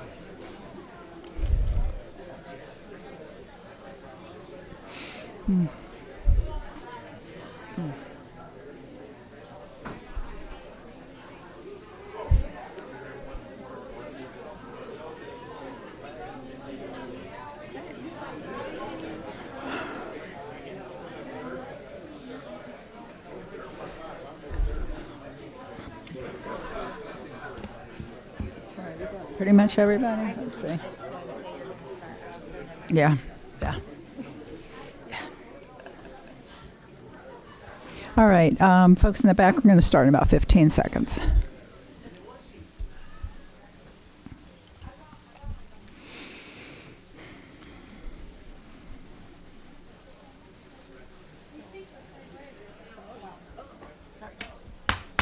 All right, everybody, we are back in session. And let me begin by asking Mr. Pollard, President of the Orange Education Support Professional Association, if he would come forward. I think he has a few words to share with us. Always wonderful to have you with us. Even better when we get to hear from you. Well, good to see you. Good to see you all. Much respect. Sometime I want to speak while the whole room full. I'm proud of them too, you know. But anyway, I didn't have much to say. I wanted to thank you all for some of the initiatives that I've participated with Dr. Williams, the housing initiatives and stuff like that, to be a school district that cares about their employees at such a difficult time as we're going through right now. But I do appreciate that. All right, that's really it. Aw, thank you. And you know how much we appreciate you and your leadership and how much you care for the employees and how hard you work on behalf of them. So thank you. Your team is really fortunate to have you. Okay, we will move on to, we haven't voted on the consent agenda? I'm sorry. Oh, yes.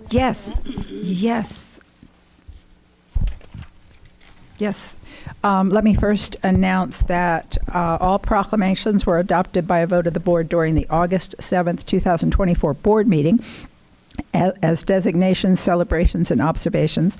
And that list will remain on the agenda for the entire school year. But at this time, I would like to call on Board Member Gallo to read a special proclamation in honor of Pulse Remembrance Day. I do. Thank you, Madam Chair. I heard, sorry, I was in the bathroom. And then I heard you mention the proclamation. I'm like, oh, that's me. So I will read the proclamation. Pulse Remembrance Day, June 12th, 2025. Whereas on June 12th, 2016, our community was forever changed by the tragic events at the Pulse nightclub in Orlando, Florida, where 49 innocent lives were taken and many others were injured in one of the deadliest mass shootings in U.S. history. And whereas the Pulse tragedy deeply impacted the LGBTQ+ and broader Orlando communities and continues to resonate across our schools, neighborhoods, and hearts, and whereas Orange County Public Schools stands united in honoring the memory of those lost, supporting the survivors, and recognizing the resilience and compassion that emerged in the aftermath. And whereas the school board and district leadership recognize Pulse Remembrance Day and continue to affirm the importance of acknowledging June 12th as a day of solemn reflection and unity. Now, therefore, be it resolved that the School Board of Orange County Public Schools does hereby proclaim June 12th, 2025 as Pulse Remembrance Day in Orange County Public Schools and encourages all community members to pause in remembrance, engage in acts of kindness, and reaffirm our collective commitment to creating a safe, inclusive, and compassionate environment for all. Adopted this 10th day of June, 2025.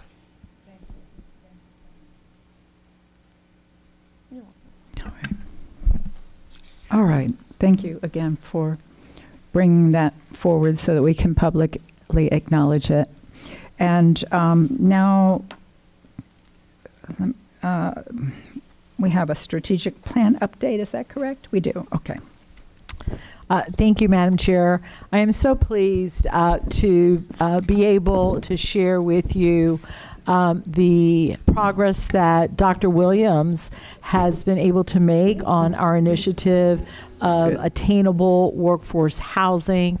As you know, when Dr. Williams is given a task, nothing stands in her way.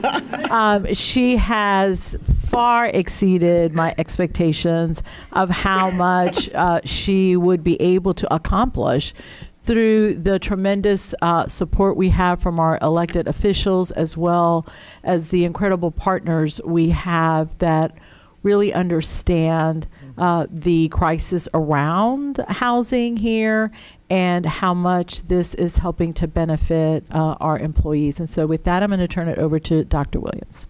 Good evening. Chair Jacobs, board members, and Superintendent Vasquez. I will provide an update on attainable, affordable workforce housing options and opportunities for Orange County Public Schools employees. The goal and desire is to continue to work closely alongside our community leaders, partners, private and public entities. The focus remains and will continue to remain on providing attainable workforce housing for OCPS employees. Members of the Workforce Advisory Board, board members, and OCPS staff participated in proactive and insightful tours of various mixed-use housing sites from downtown Orlando to Apopka and Sanford, Florida. The purpose of the tour, or our tours, was to spend time looking at various and different types of mixed-use, attainable, affordable housing models. The group had the opportunity to tour Wellington Park, a multi-family affordable workforce housing complex that was designed, built, and is managed by Wendover Housing Partner. The tour was arranged by the CEO of Wendover, Jonathan Wolf, along with Victoria Siplin, that is with us this evening, and she is the vice president. Their dedication to this project and others is truly inspiring. Victoria Siplin, like I said earlier, is with us this evening, and thank you for working with us and being just another great partner with Orange County Public Schools. And the CEO and managing partner of One Stop Housing, Mark Vangroff, also provided the group with a tour of the newly furnished apartment complex. This site used to be the old Ambassador Hotel that was back in the day. Over time, the hotel became run down, and One Stop Housing stepped in, and with assistance from the City of Orlando, purchased the property. One Stop Housing completely transformed it, and it is now known as Palm Gardens Apartments. In fact, Mark and the crew are with us this evening. We brought everybody today. In working with our legal team, we've been looking at various sites or properties owned by OCPS where we could possibly build in the future with support from private and public entities such as the City of Orlando, Universal Studios, One Stop Housing, and Wendover.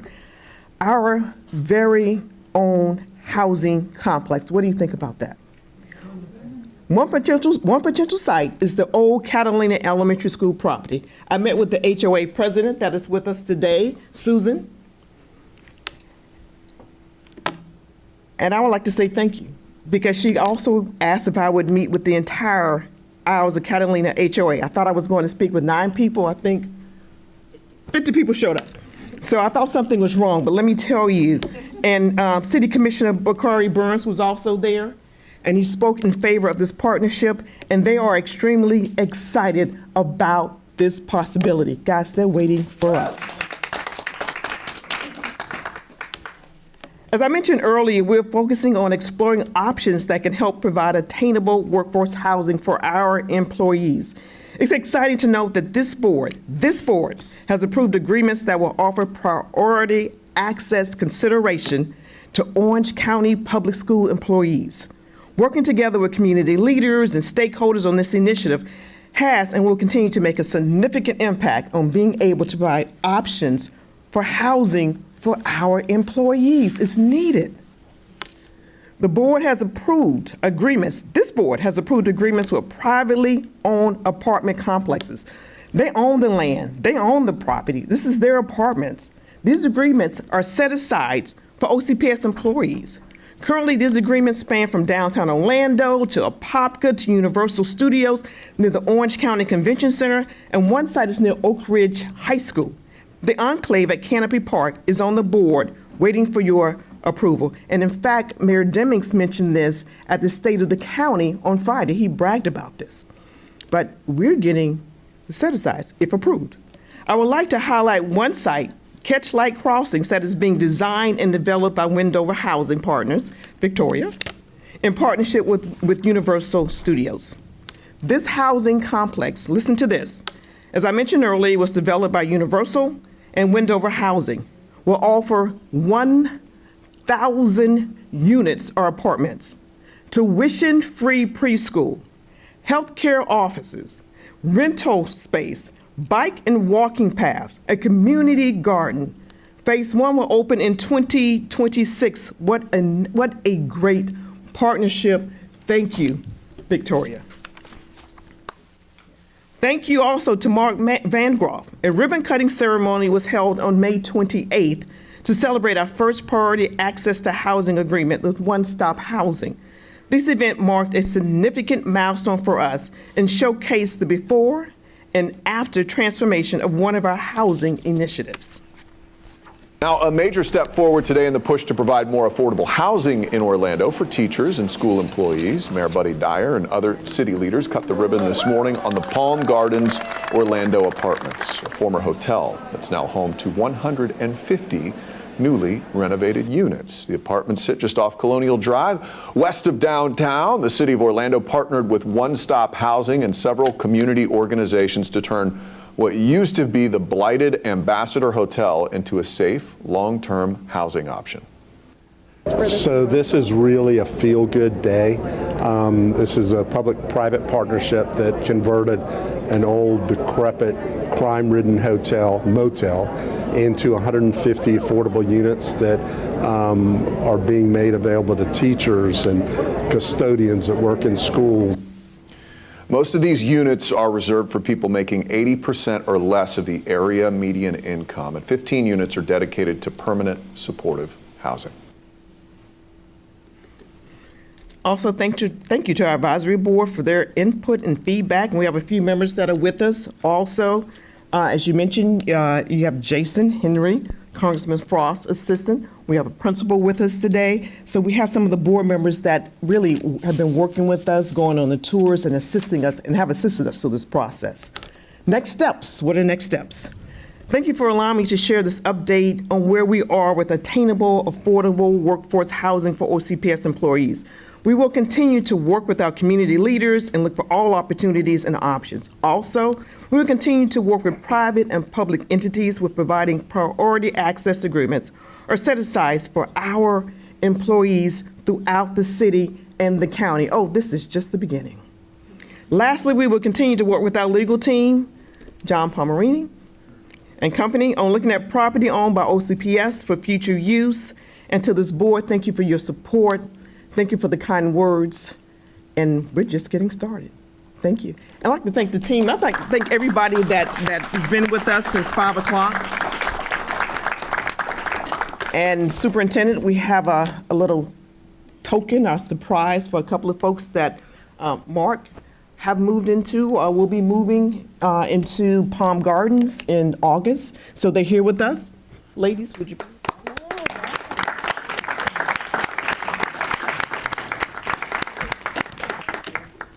Carla Jones and Tangela Smith.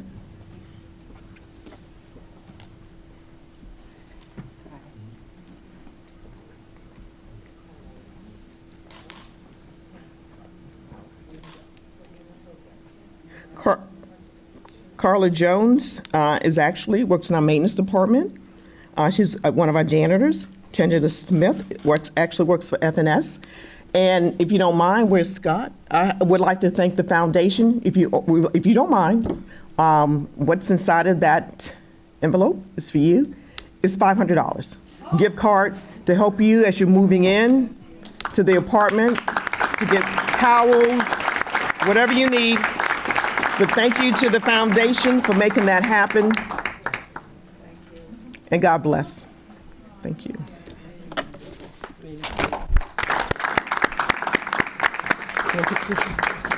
Picture with everybody. Okay. Come on, everybody. Yeah, please.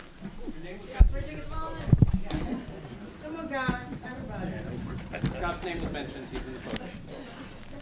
Can you say it?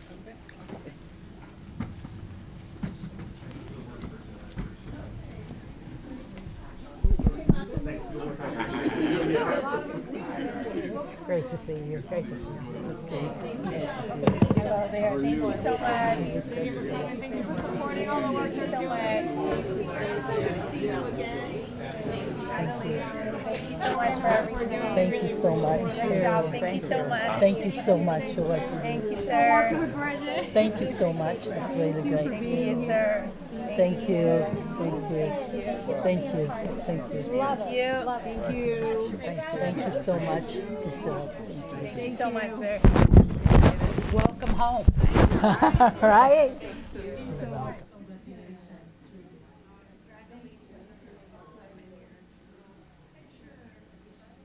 Slide down a little bit. Pick your favorite person to stand next to.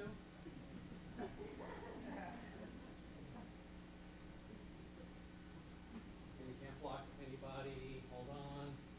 Good. Big smile again. Look happy and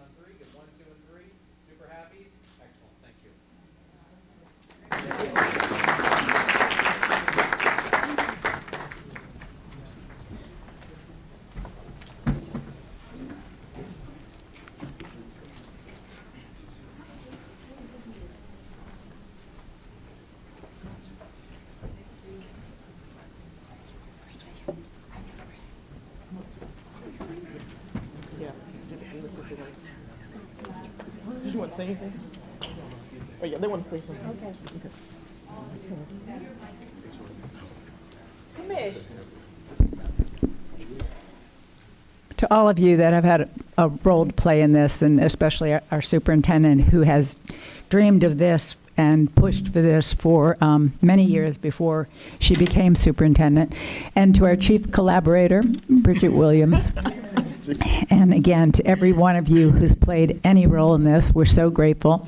And as you said, this is just the beginning. I hope that Orange County becomes the model for the country for how we care for our teachers. The state may not be giving us the funds that we need to pay them the salary that they're owed, but we can do what we can do to make the burden a little less heavy. So I think that's extremely important, and we're just so grateful to each of you that's helping make that a reality. Thank you. Okay, you can go if you want. This will be your opportunity. Oh, wait, I am so sorry. No, hang on. Everybody wants to speak. Thank you, guys. Okay, let's start with Member Gallo. I don't know what I was thinking. Thank you, Madam Chair. And thank you, Dr. Williams. I want to go on record that Dr. Williams said that because this endeavor is so close to her heart, she's going to stay with OCPS for another 10 years. She wants to see it through fruition. And Member Salamanca can back me up. So we're just so thrilled for her dedication.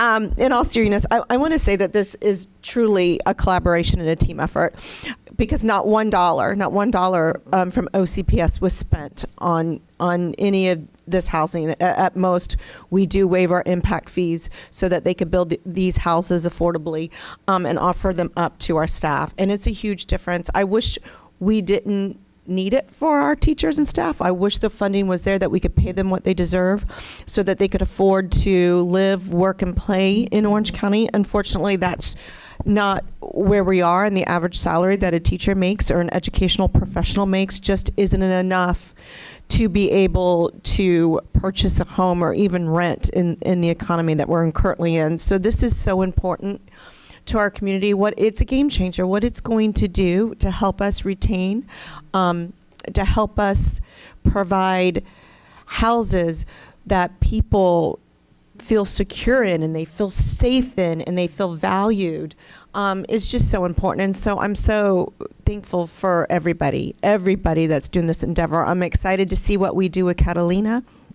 I can't wait to get that off the ground and started. I know that we have some wonderful partners that are going to help us with that, and we're so appreciative. One Stop Housing, everybody, I just want to say thank you. And it truly takes a village to do this. So now if we could work on free daycare for our staff, we'll be in great shape. But thank you all so much. It's so appreciated. Thank you.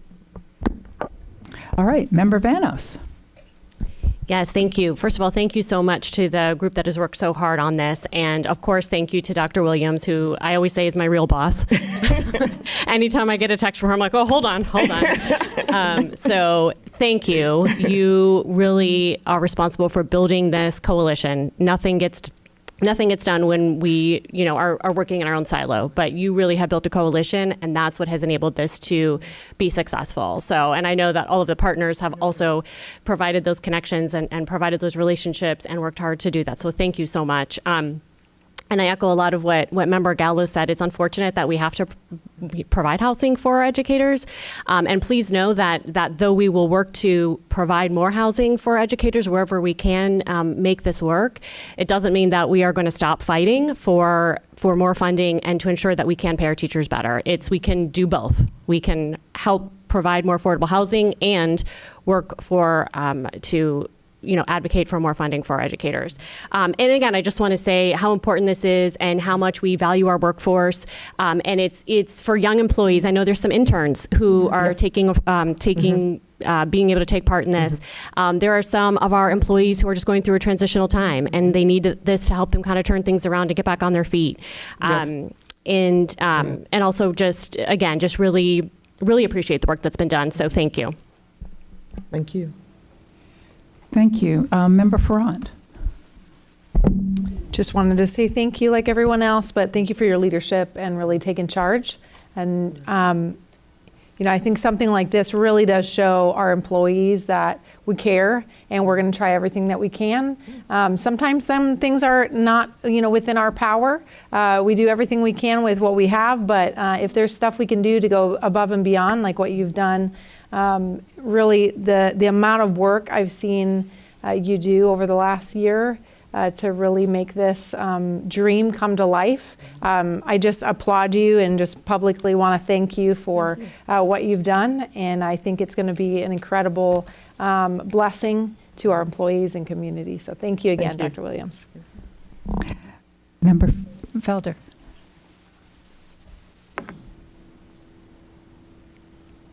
Thank you so much. I first want to just thank God for the leadership of OCPS, Dr. Vasquez, having the vision and the wherewithal to engage Dr. Bridget Williams on every step. I remember when she called me, she says, Vicki, I want you to go to this, and I said, thing is hot. She says, I know. She says, come. I want you to see what we're doing, and this is what we're doing in Catalina, and I'm engaged Bakari. I want to thank my current city commissioner, Commissioner Bakari Burns, and my former county commissioner, Commissioner Victoria Siplin, and of course Jason has been on both ends. Let me tell you something. This collaboration, and it's in my district, what we first started with District 5, where the talent resides. Listen, I am so grateful that as a board, as an organization, that we have the wherewithal and the compassion to understand what is really needed, because, life comes at you fast. Yeah.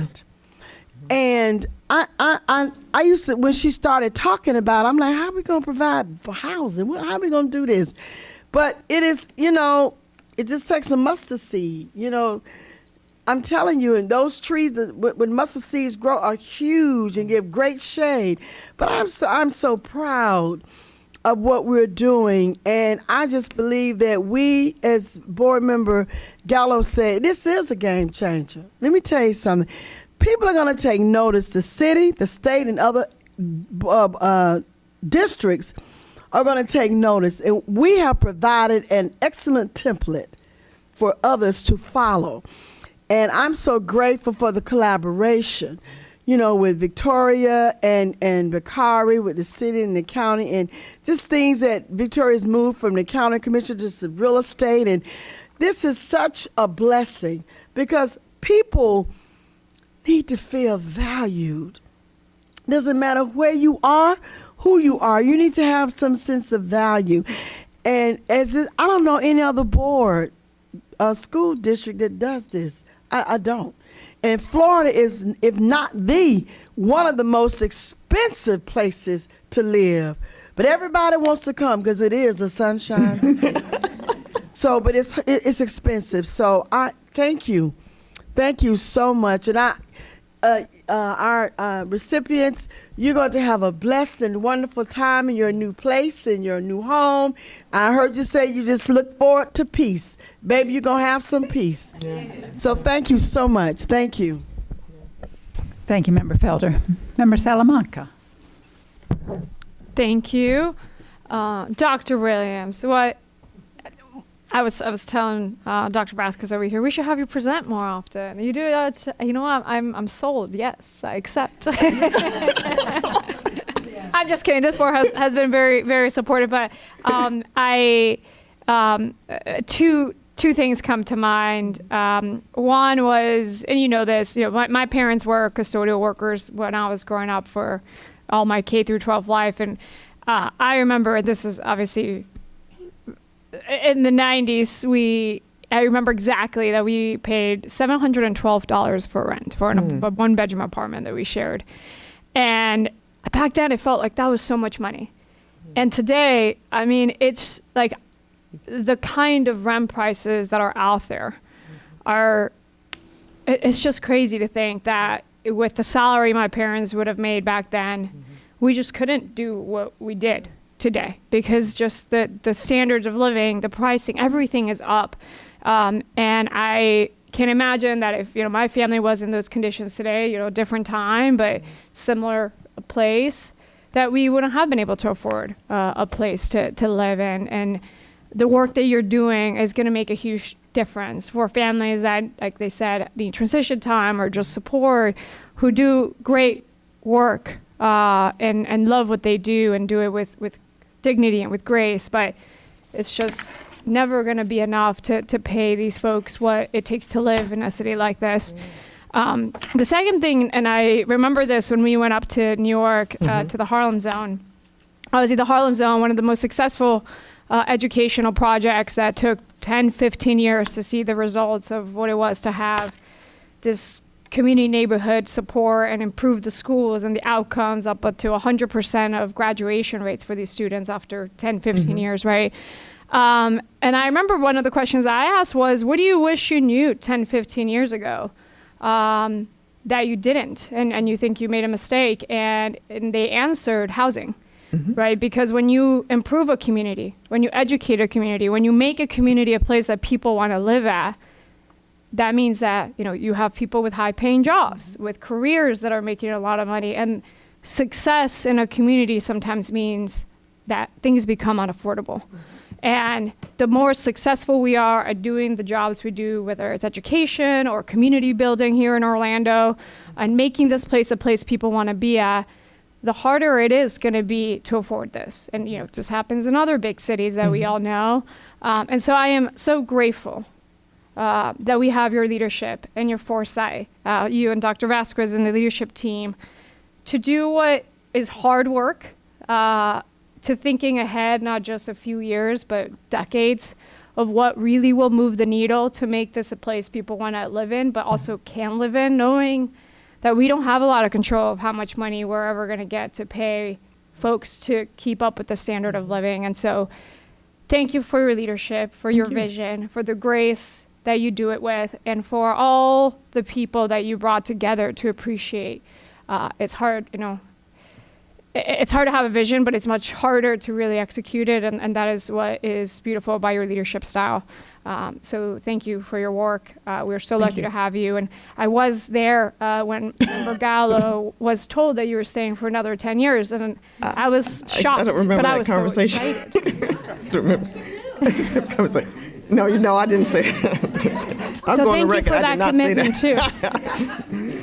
I'd like to add one thing. In the Apopka area, two of the apartment complexes, once again, brand new, will have up to 4 bedrooms.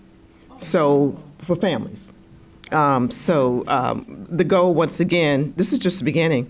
I would love to have agreements throughout the city and the county. Can you imagine that? Brand new I think apartments. a 10-year project will do it. And on that, Okay, don't step away yet. We have one more board member, Member Douglas. Dr. Williams, I am so, you're such a leader. Well, thank you. When I grow up, I just want to be just like you. I'm just saying, just like you. I am amazed of your enthusiasm, your compassion. You took that seed and you brought it to germinate and become a wonderful tree. And I just want to say thank you so much for what you're doing. And I just also want to say to thank you, Commissioner Siplin, Jason, Commissioner Bakari Burns, and all the people that put their hand on the basket to make this happen. Thank you so much. This is amazing. And just like Member Gallo said, now we are waiting to have free childcare for our people. Thank you so much. Thank you. And thank you to this board for your support. Thank you. All right, thank you. You can step down as soon as we get that signed commitment. Okay, I think we are ready to move on to the consent agenda. Do we have any members of the public?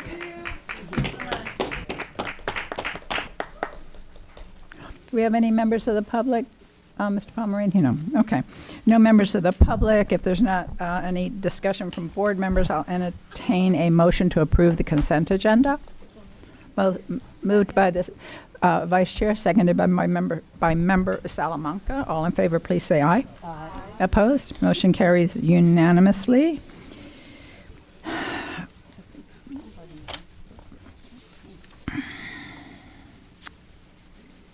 I think we are on to Dr. Vasquez, your superintendent report.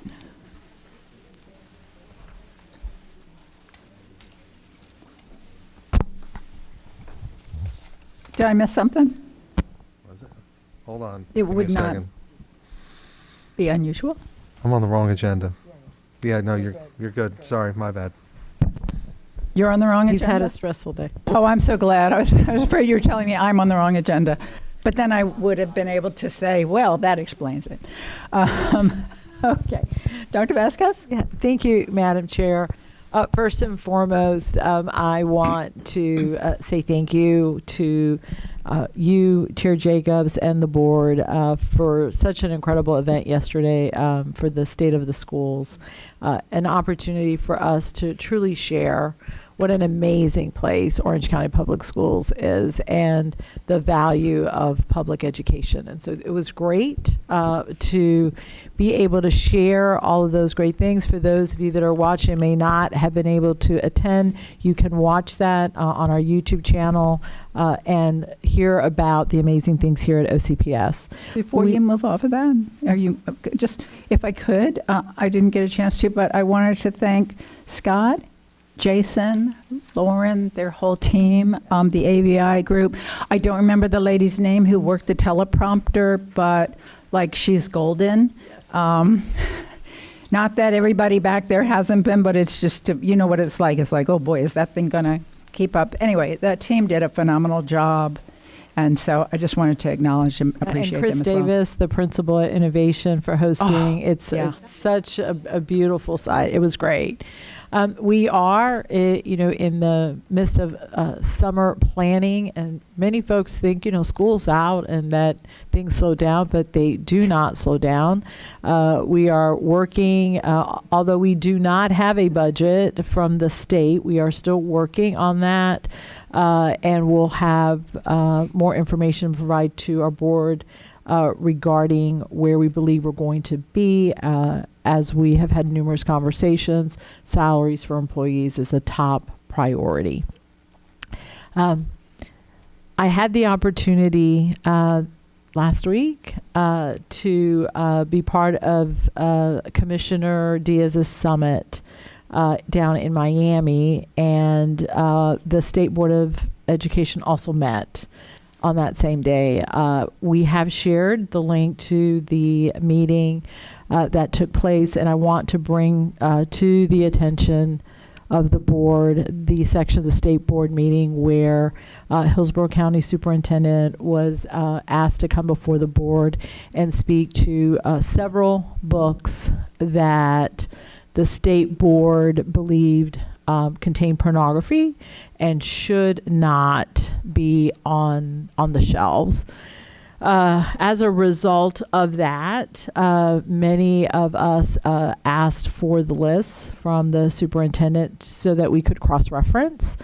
And while there were over 50 books, we currently only have 13 of those titles in our schools.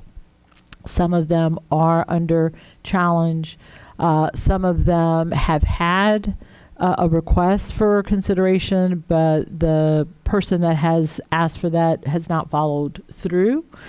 And then there are some of the titles that have already been reviewed and are on the shelf.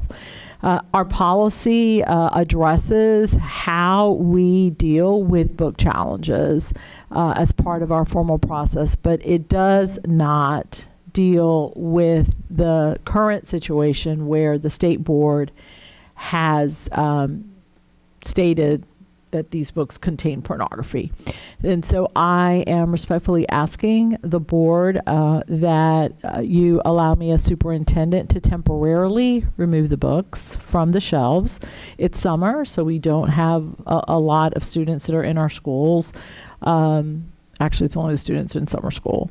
and allow the team to revisit our policy and then bring that back to the board so that you can have further conversations around how we can deal with the list of books that we currently have in our schools. And so I'll defer to the board either with a nod or consensus if you're fine with that. We will post on our website that they have been temporarily removed. We will also indicate that the reason for that is because of the ruling from the State Board of Education.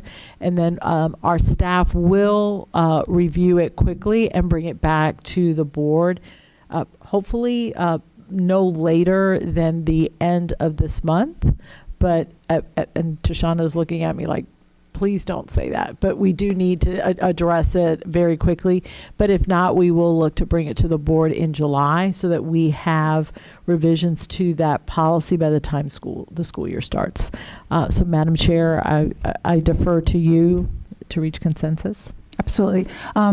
We have a couple of board members who'd like to speak to the issue. Member Byrd and then Member Gallo. Yeah, I have a question for Mr. Palmerini. Mr. Palmerini, when the State Board of Education gives a direction that opposes a school board policy that we have written, does that trump our policies?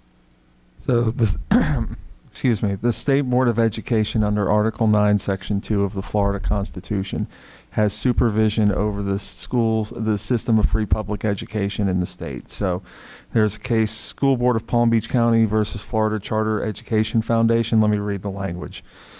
Article 9, Section 4B of the Florida Constitution provides that the State Board of Education shall be a body corporate and have such supervision of the system of free public education as is provided by law. The Florida Constitution therefore creates a hierarchy under which the school board has local control, but the state board supervises the system as a whole. This broader supervisory authority may at times infringe on a school board's local powers, but such infringement is expressly contemplated and in fact encouraged by the very nature of supervision by the Florida Constitution. So, under the law, they can in fact override you with respect to a policy that's developed locally under their supervisory responsibility. Thank you. That's what I thought. Okay. If what they are directing not only conflicts with our policy, but also with the law that they wrote currently that's in play, we shall still follow their recommendation. Is that not true? School Board of Collier County versus the Florida Department of Education. This was the House Bill 7069 lawsuit. And what that case says is as follows. The doctrine which we recently addressed and which is grounded by the separation of powers recognizes that public officials are obligated to obey the legislature's duly enacted statute until the judiciary passes on its constitutionality.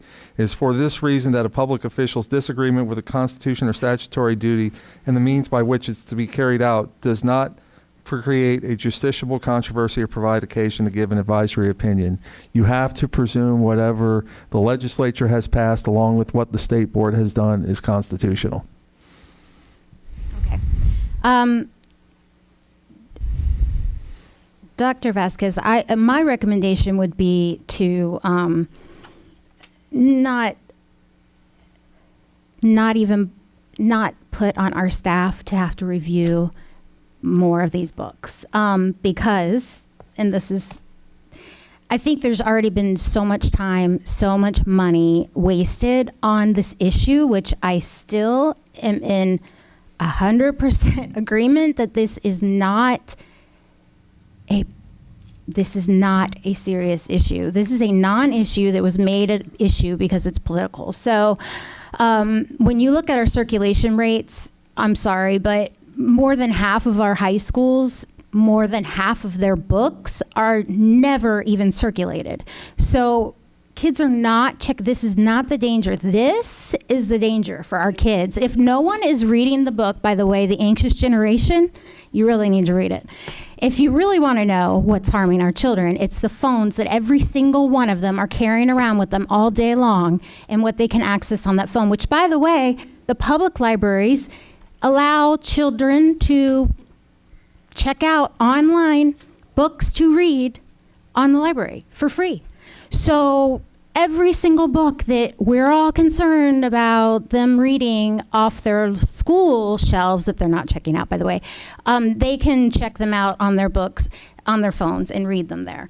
So I think I don't want to waste any more of our energy and time on this. So the State Board of Education very clearly last week said that these 57 books are pornographic in their opinion and do not belong on school shelves. So I think that since we are under the direction of the State Board of Education, that we pull these books and we signify on our website why they're pulled, because these were ones the State Board of Education said are pornographic and they don't want them in our schools.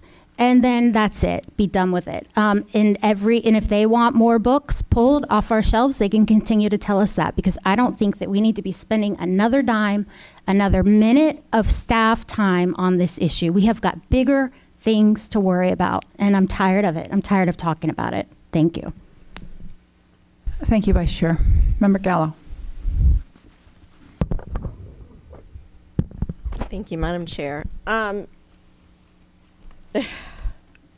Where do I even begin? In 1469, Mr. Pomerini, weren't we directed to Sorry, I thought you were going back to year 14. You said, where do I begin? Back in the old age of 14. I'm like 1469? When I was just a youngin'. I'm like, really?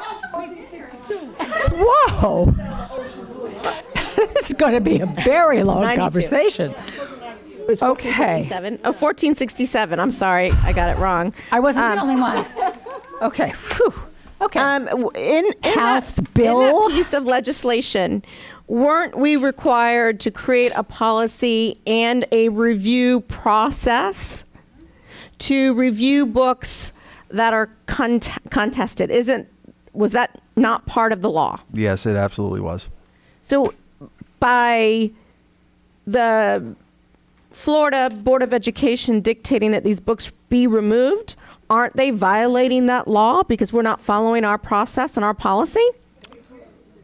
No, they don't. The Board of Education creates rules. The legislature creates laws.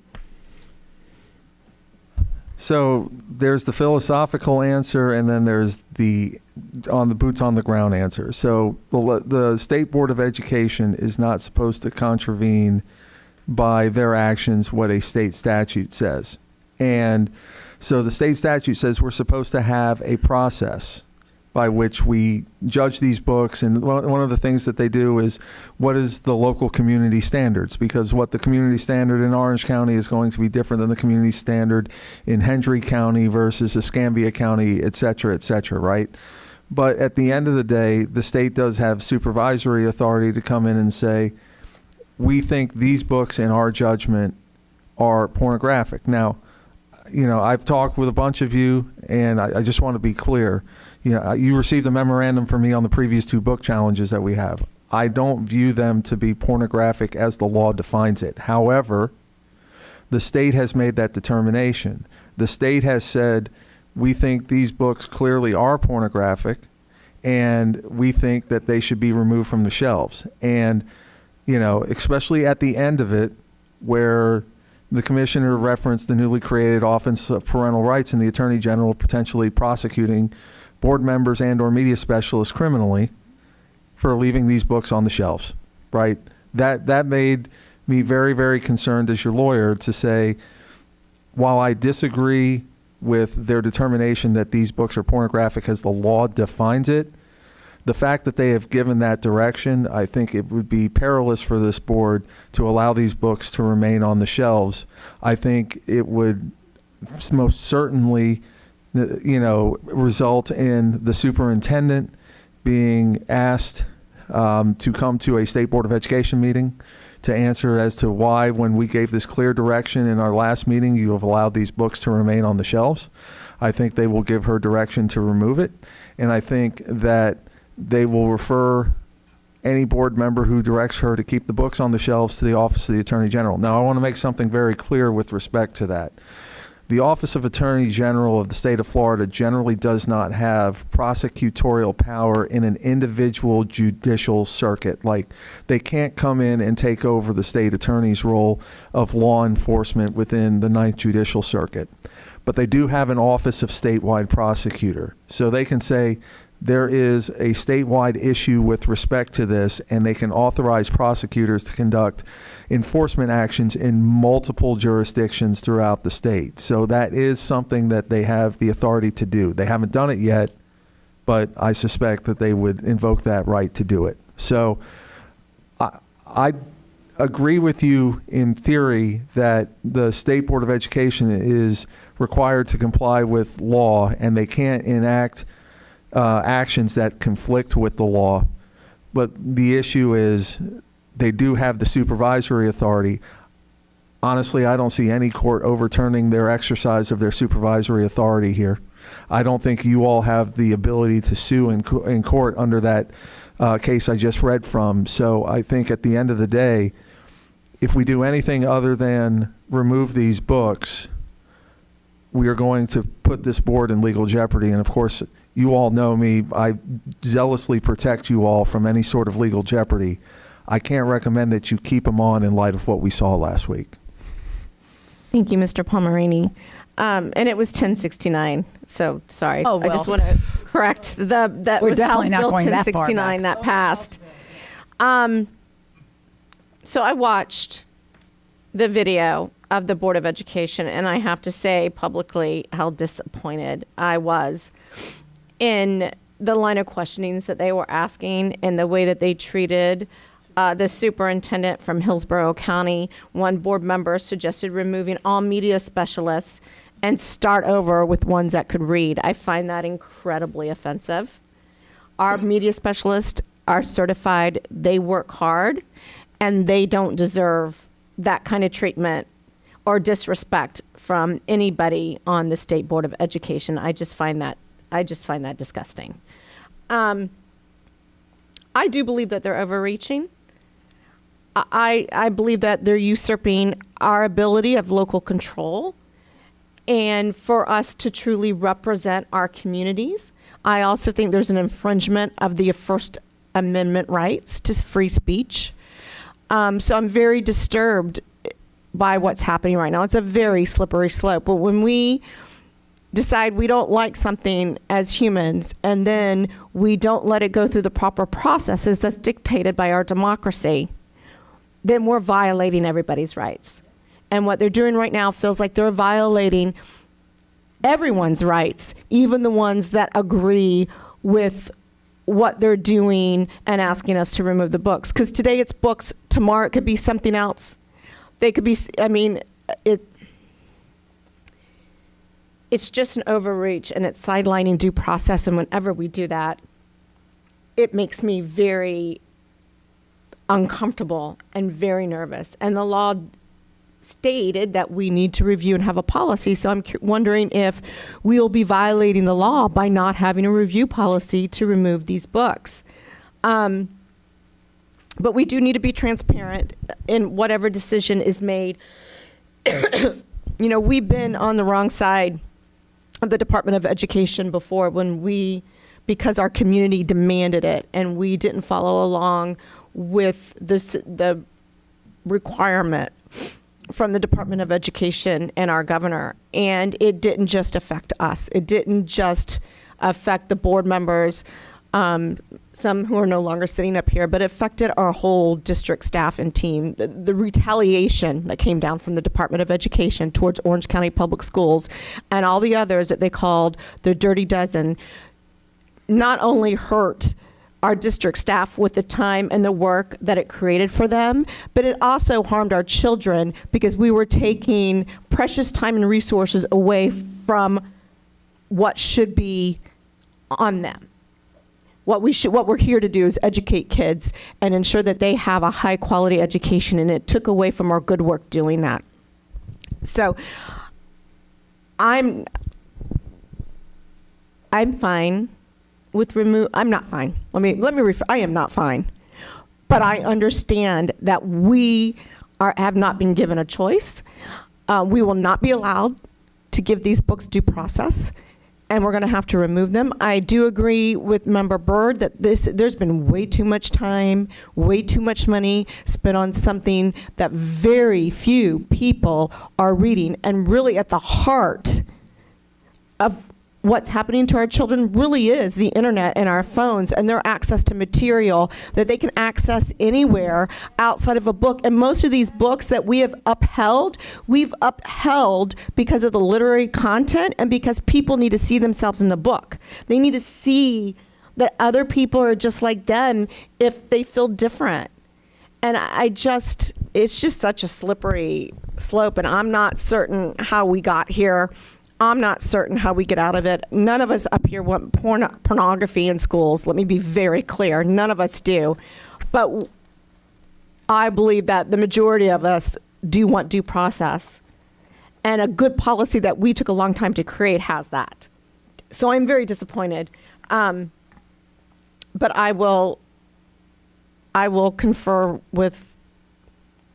to our superintendent, and if she feels the best thing that we need to do at this point is to remove those books, then I'll agree to it, because the last thing that I want is our beloved superintendent, who does a fabulous job, to be I can't even speak, I'm so angry, to be pushed in front of the department or the Board of Education and treated like the Hillsborough superintendent was treated, because that was truly awful. And no person nor superintendent deserves to be spoken to that way or treated that way. Thank you. Thank you, Member Gallo.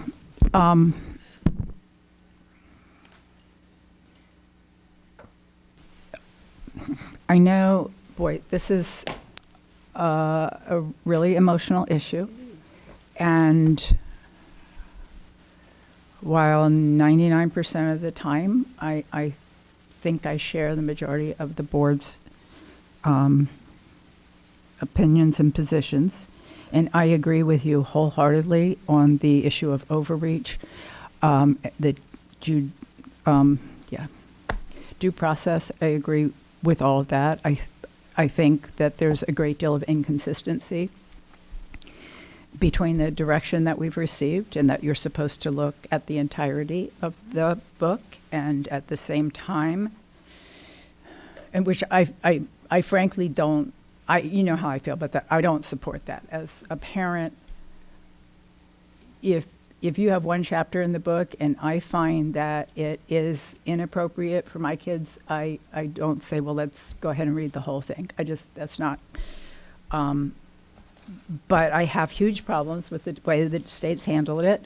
Our superintendent got a call criticizing us because I think we made media somehow because of some of the books that we had taken off the shelf and that were deemed classics, if I'm remembering this right. Okay, no, it was somebody. I do remember, okay, not us. I do remember, I remember the State Board of Ed, I won't say names, feeling like school districts were trying to make examples out of them by saying, look at these classics. And so there was pushback that here's the list that you shouldn't exclude, but had the same content as the ones that we must have. So huge problems with that. I do think that there is a difference when we're talking about where are kids getting their information and saying, well, they're already getting it off the internet, they're getting it off of social media, they're getting that's where they're getting all the bad stuff. So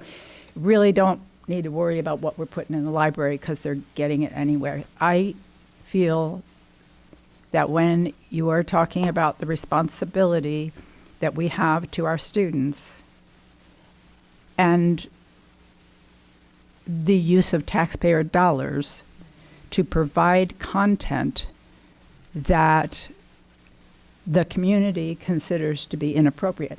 I also have a huge problem with we're supposed to comply with the community standard. Like, that does not make sense, because if something is harmful to students in one community, it should be harmful anywhere. I mean, something that's harmful in, I don't know, Pasco County, in Orange County, it's not harmful, does not make sense. It's either harmful or it's not. I don't know how you judge harmful. I think that whole thing of figuring out how to judge harmful is difficult.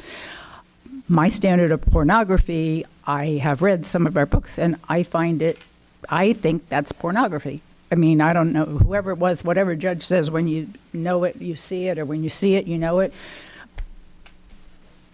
We all see it and know something different. We legitimately, on this board, as much as we respect each other, have different thresholds for what we consider pornography. And so I think it is very difficult to have a law that is so vague and wide open to interpretation. But I look at the movie theater, and kid can't go to an R-rated movie. So there's some sort of right.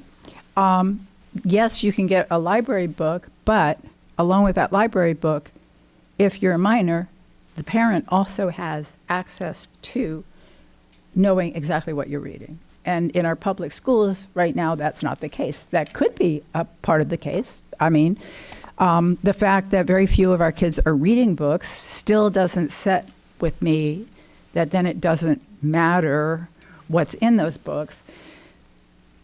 So I don't know what my point is, other than I want to protect the superintendent. I'm pretty sure we're all in agreement with that. I think the only clear way to do that right now is the suggestion that you all have had, is to make it clear why we're doing what we're doing. Not that we agree this is the way we should do it, but why we're doing it. And I do have a question on whether or not our committees, our different advisory, whatever they're called, have they recommended any books not be put back on the shelf? Have we? I mean, Is Allison still here? Allison's coming up.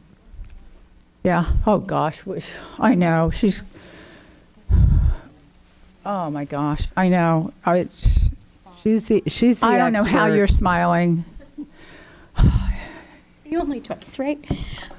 We have the, a recent challenge that we had was the J.C. Dugard book, The Woman Who Was Kidnapped back in the 90s and then found back in the early 2000s. Say it again? Yeah. A Stolen Life by J.C. Dugard. It took me a minute to remember her title. So, or the title of the book. On June 6th, the District Literacy Committee or District Literacy Council did meet, and they did decide to remove that book from circulation due to its content. Okay. Thank you.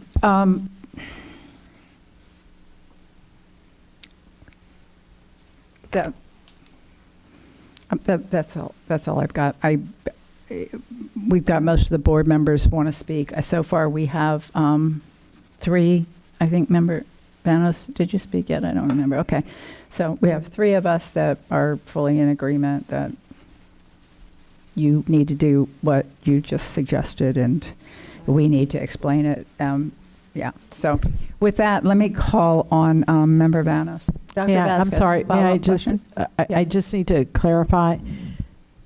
So, when Board Member Byrd spoke, she had a twist. She basically was saying, we just remove them and put the list of the books removed on our website and state the reason why it's been removed. And I'm fine with that, and I believe that the time staff will spend, and they will not be reviewing the books because it's been deemed that it's pornographic. My point was, do we want to revisit the policy based on Mr. Palmerini's interpretation? We don't need to, because the state board trumps their own rules. So I want to make sure that we're what are you asking me to do, or what are you giving me permission to do? I think that those of us who have spoken are in agreement with the suggestion that we do take those off, take them out of the libraries, and that we put that on our website and explain that. I don't know we've spoken directly to it, but I think that we need to keep the process in place, because there will be other challenges, and we need to have a way to go through those challenges. I did ask the question about whether any of these committees have recommended that the book be removed, because we're picking the committees, and if the committees always find everything okay and nothing's not okay, there is that, kind of outstanding question: how are the committees biased in one direction or the other? I think we'd probably know if it gets to the board and the board turns it down. At that point, I think we'd have to take a serious look at who we're putting on the committees. I mean, while I might not agree with the board on where that threshold is, if you will hear what I'm saying, if it gets to the point where 5 out of 7 of us, 5 out of 8, 6 out of 8 are going, that should never have been there, then we'll feel like the State Board of Education saying that's the line. So until we get there, I think we're probably okay with that question. Thank you so much. Okay, so next up then, Member Vanos.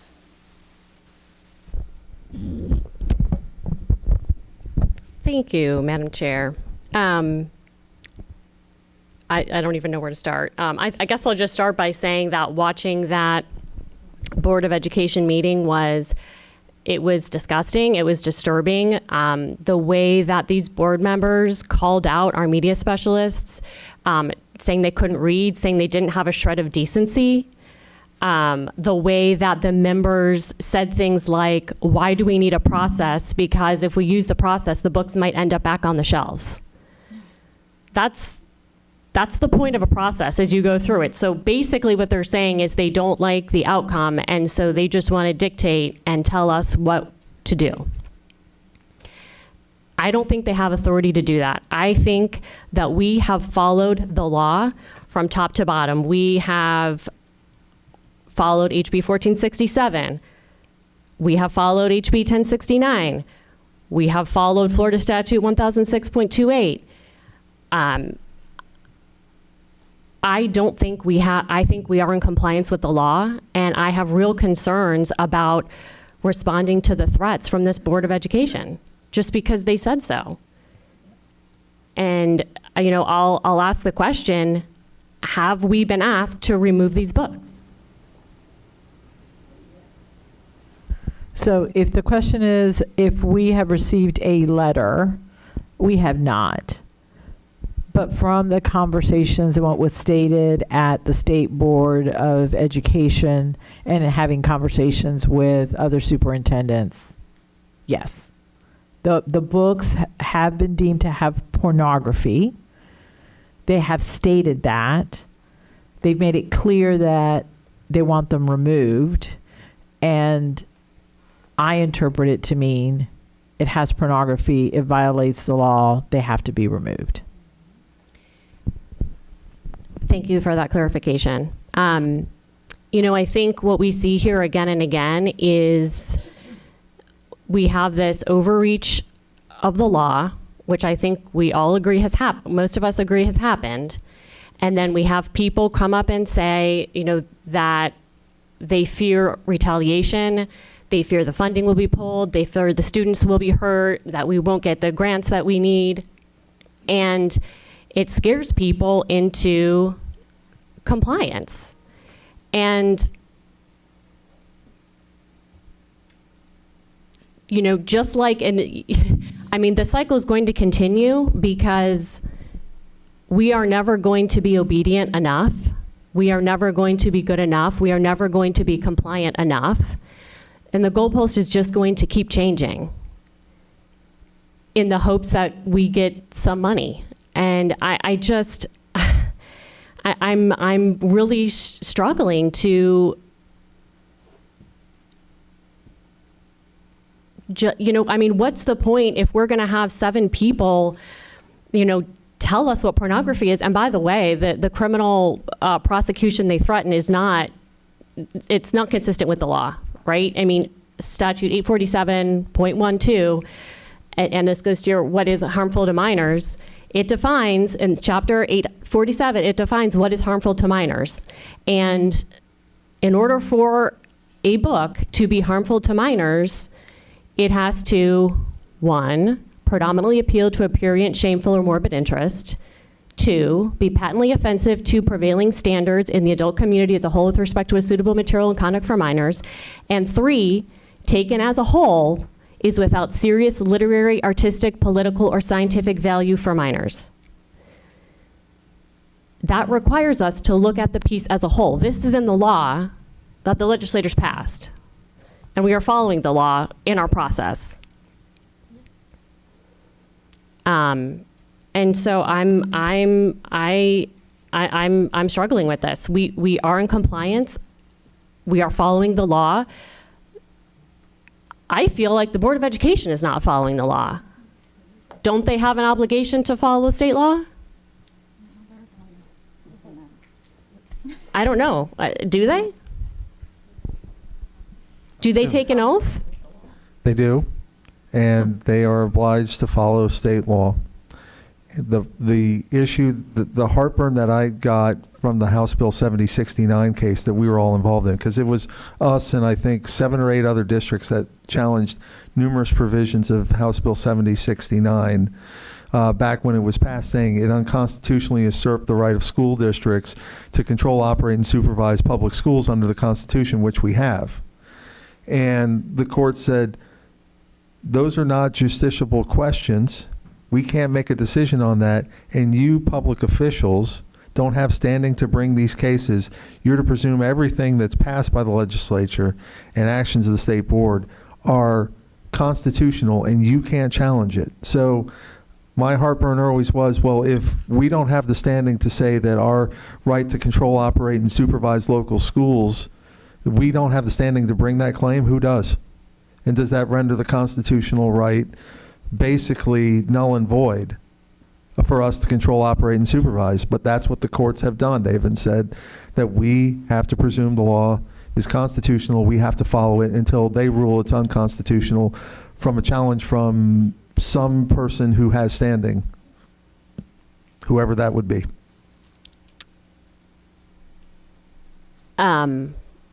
Well, I mean, I'm also looking at, and thank you for that clarification, John. This is difficult. Like, they've made it impossible or very difficult to challenge things. And is the right answer that we just step aside and let it go? I don't know. I'm looking at statute, 1006.28. It specifically says that a district school board determines whether the material meets the criteria and, whether the school board shall discontinue the use of the material for the grade level or age group. That is, the law says that the school district, the district school board is making that determination. I feel that we are in compliance with the law. I'll let my other board members speak. Member Salamanca.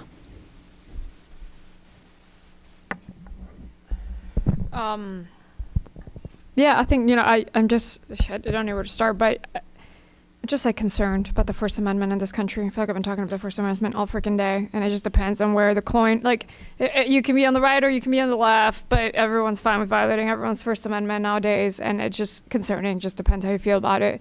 I have such issues with legislating morality and what I think is right, and then telling people what think is right or not, and then having other people tell me what they think is right or wrong, and then using the law however they want it.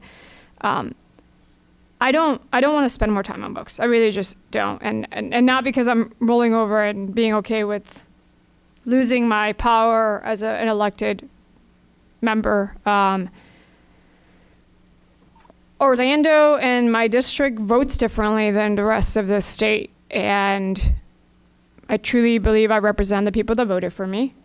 I truly believe that the reasons why a lot of these committees vote one direction is not because we are biased.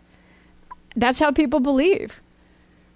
That, like, I talk to our parents, and I'm not getting, again, any emails from anyone in my community saying that these books are pornographic.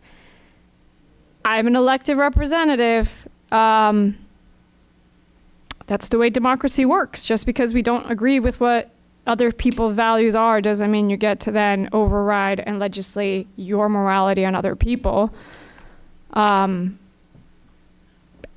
It doesn't matter to me what other folks on this board think is right or wrong, because I represent my community. And so I think it's just hard. I do not see any world going up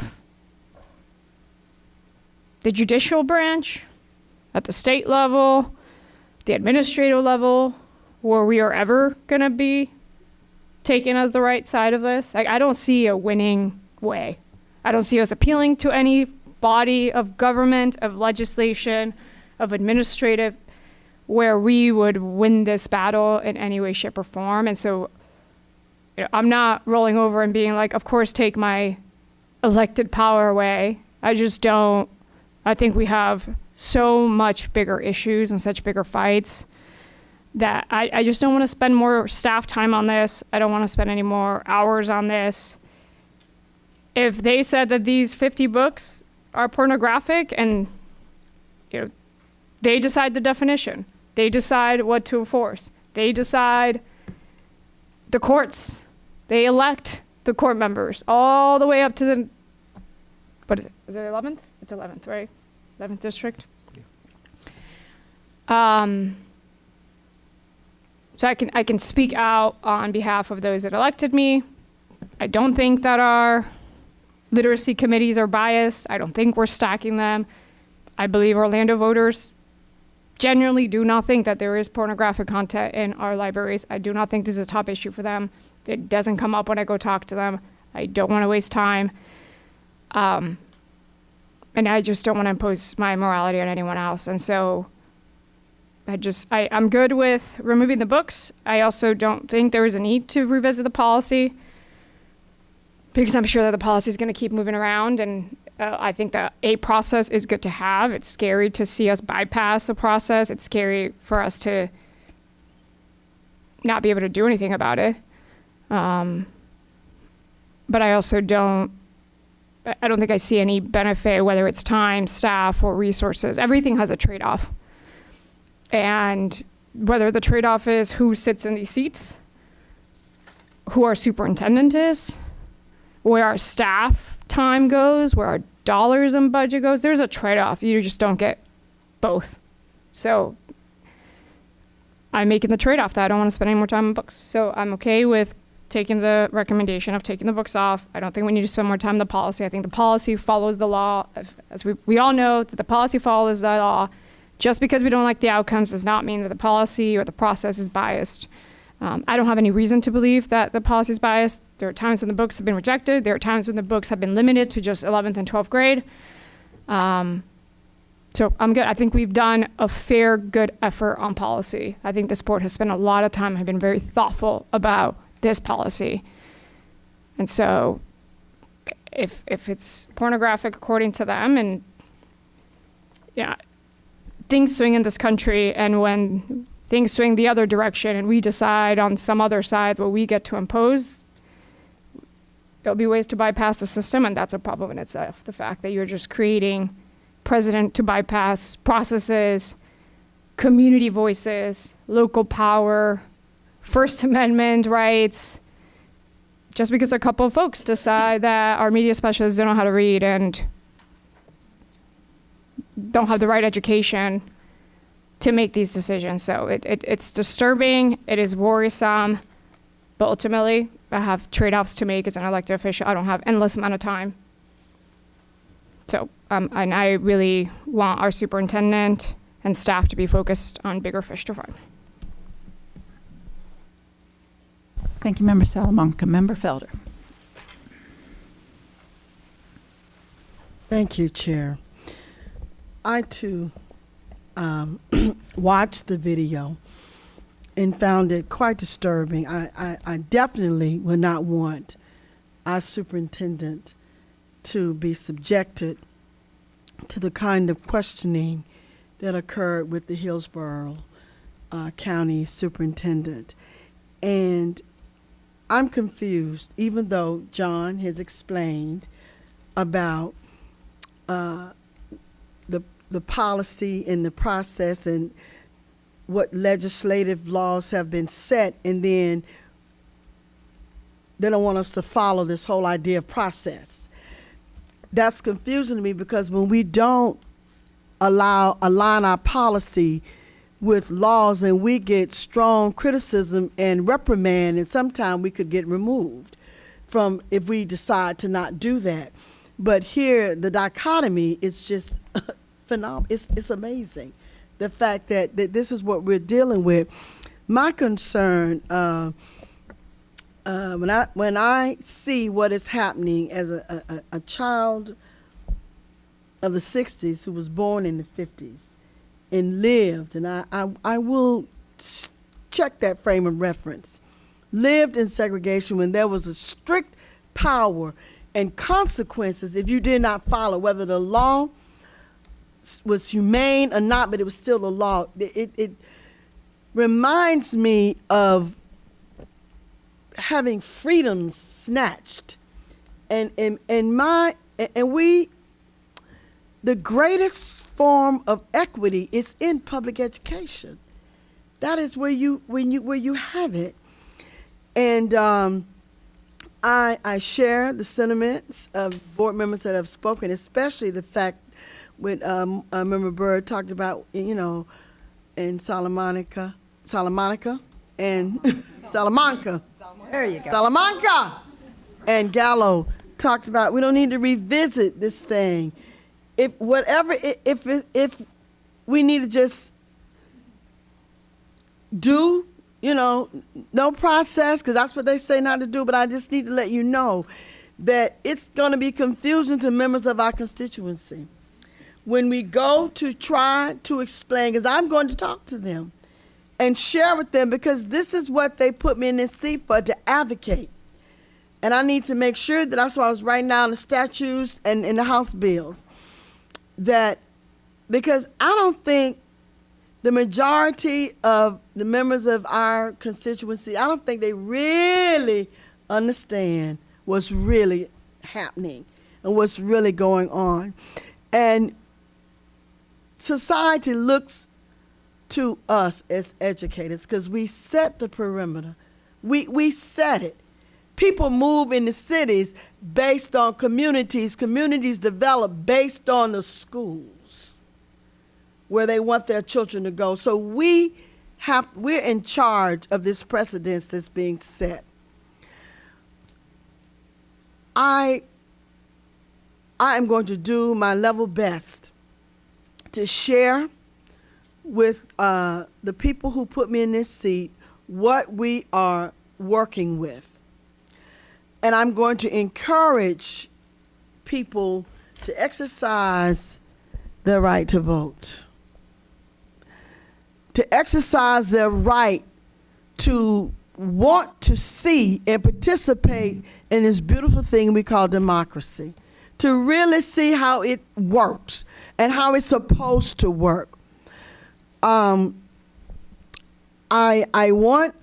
think I can concur, Chair Jacobs, with other board members that I don't want to go back through that process again, and I will back the superintendent when she said temporary, just take everything off. Allison and her group have done a phenomenal job with reviewing books, because every week there's somebody talking about the books, and we're reading the books. So because there's so many things that we can contribute as an educational entity besides the books. There's just so much we can do, and so many things that we can engage our children in as it relates to a rounded educational experience, that we're concentrating on minutia. That is what we're doing. And so, my fellow board members, I stand in support with our superintendent in doing what we need to do. And I was extremely disappointed at that meeting that I saw. Extremely disappointed. Thank you. Thank you, Member Felder. Member Ferrant. Thank you, Madam Chair. I watched the video. I watched the meeting of the State Board of Education with the superintendent in Hillsborough. I've actually been following along with the Hillsborough, what's been happening in Hillsborough for quite some time, and just watching some of those meetings. It's just interesting to me when we're again talking about other people's children. The books that have been presented, and they've had people come with even like big posters showing the graphic depictions of sexual acts. And the superintendent has sat right there. The board members have all sat right there and said, "Next, we don't care." Basically, move on. And so at some point, you can't just sit around and act like you're naive to it all. At some point, you do get called in. And that's why I think we need to sit and, look at what we're doing and make wise choices. Like the training talks about, which every media specialist is supposed to review. All of us have reviewed it. It says to err on the side of caution. It talks about making sure that it doesn't have sexual explicit material. And yet this board has continued to allow those types of books in the schools. Whether you like the content yourself or not, that we're talking about children. So things are different when it comes to children. I heard a lot about we talk about the Miller test, which is that the 3 prongs. Member Vanos, you mentioned it earlier. I think it's even in our policy that predominantly appeals to a prurient, shameful, or morbid interest, is patently offensive to the prevailing standards in the adult community as a whole, or taken as a whole is without serious literary, artistic, political, or scientific value for minors. But really that Miller test was really meant, I believe, for more of an adult, when it comes to adults.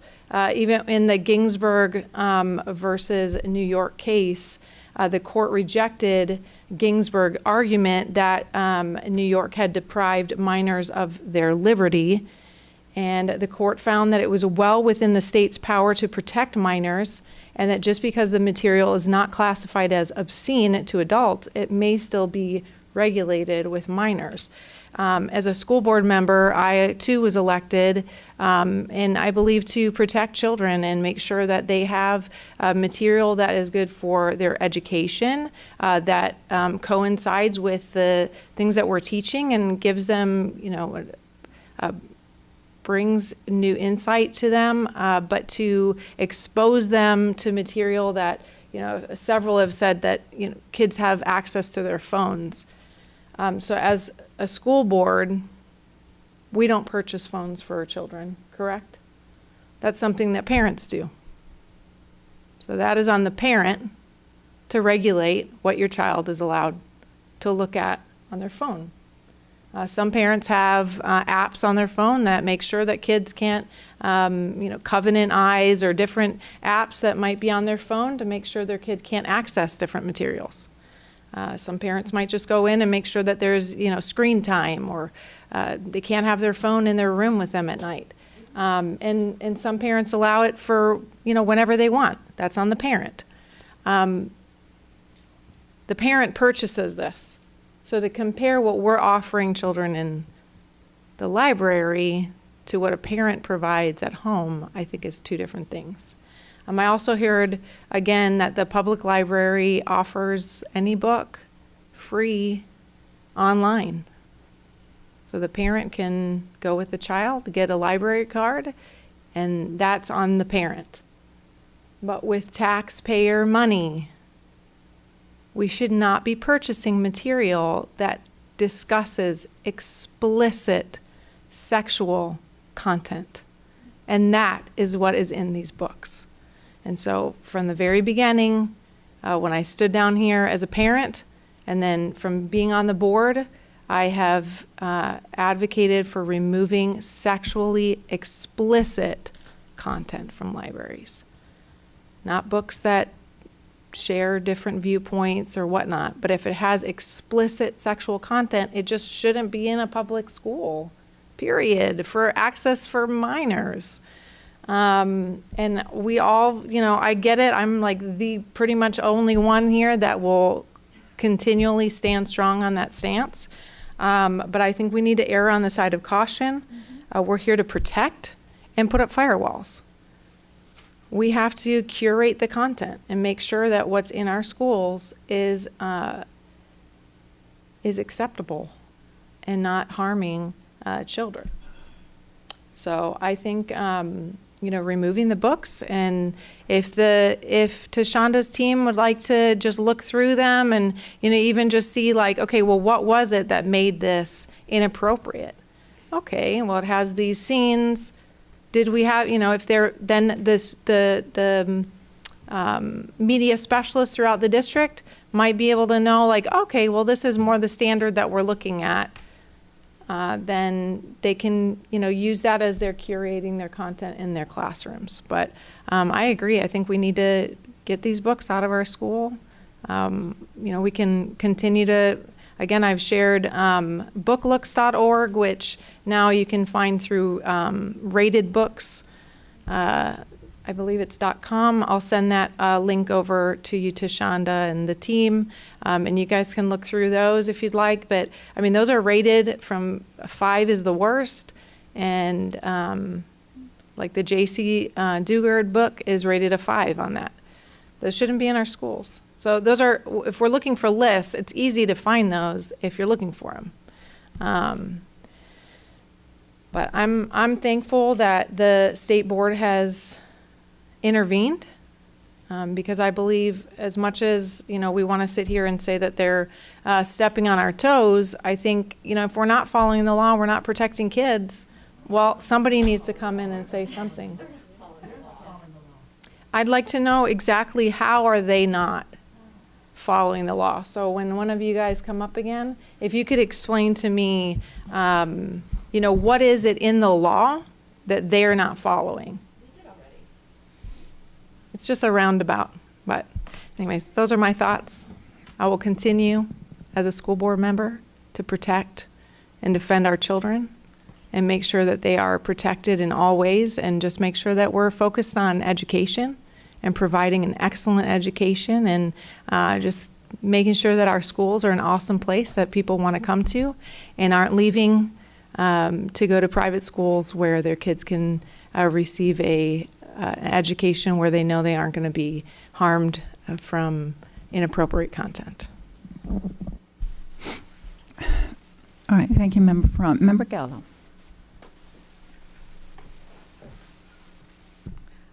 Thank you, Madam Chair. I do want to point out in our decision to remove these books, and I agree for these set of books that the list that we've been given and the list that will go on the website, I don't think that there's any point to review them, because if we review, some of them have already been reviewed and voted on by this board to retain in our classrooms, and we're literally undoing that. We're literally undoing the good work of the District Literacy Council. We're overturning their decisions. We're overturning our own decisions by majority vote.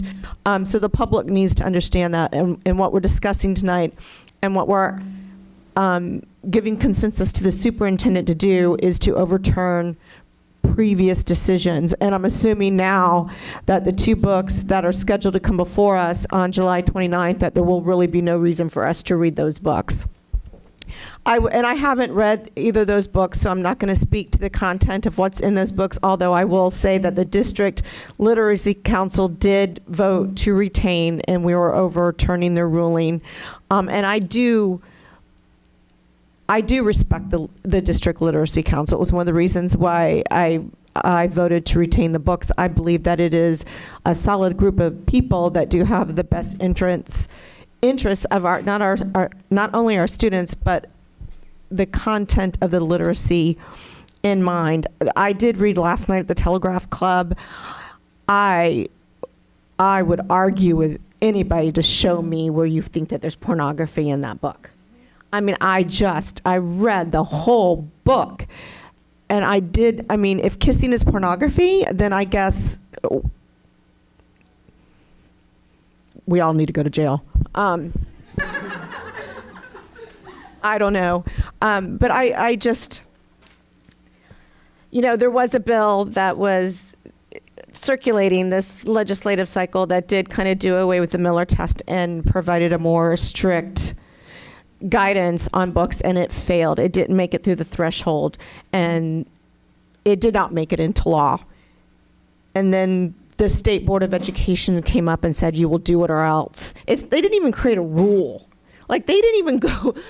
That's what's so frustrating to me. They didn't even go through the rulemaking process, because there is a process to rulemaking. You have to have meetings. You have to invite the public. The public gets to have input. Like, there's a process to that, just like there's a process to how we go through these books.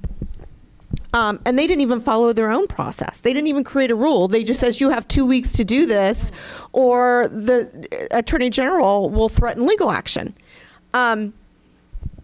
So again, I understand we'll be removing these books.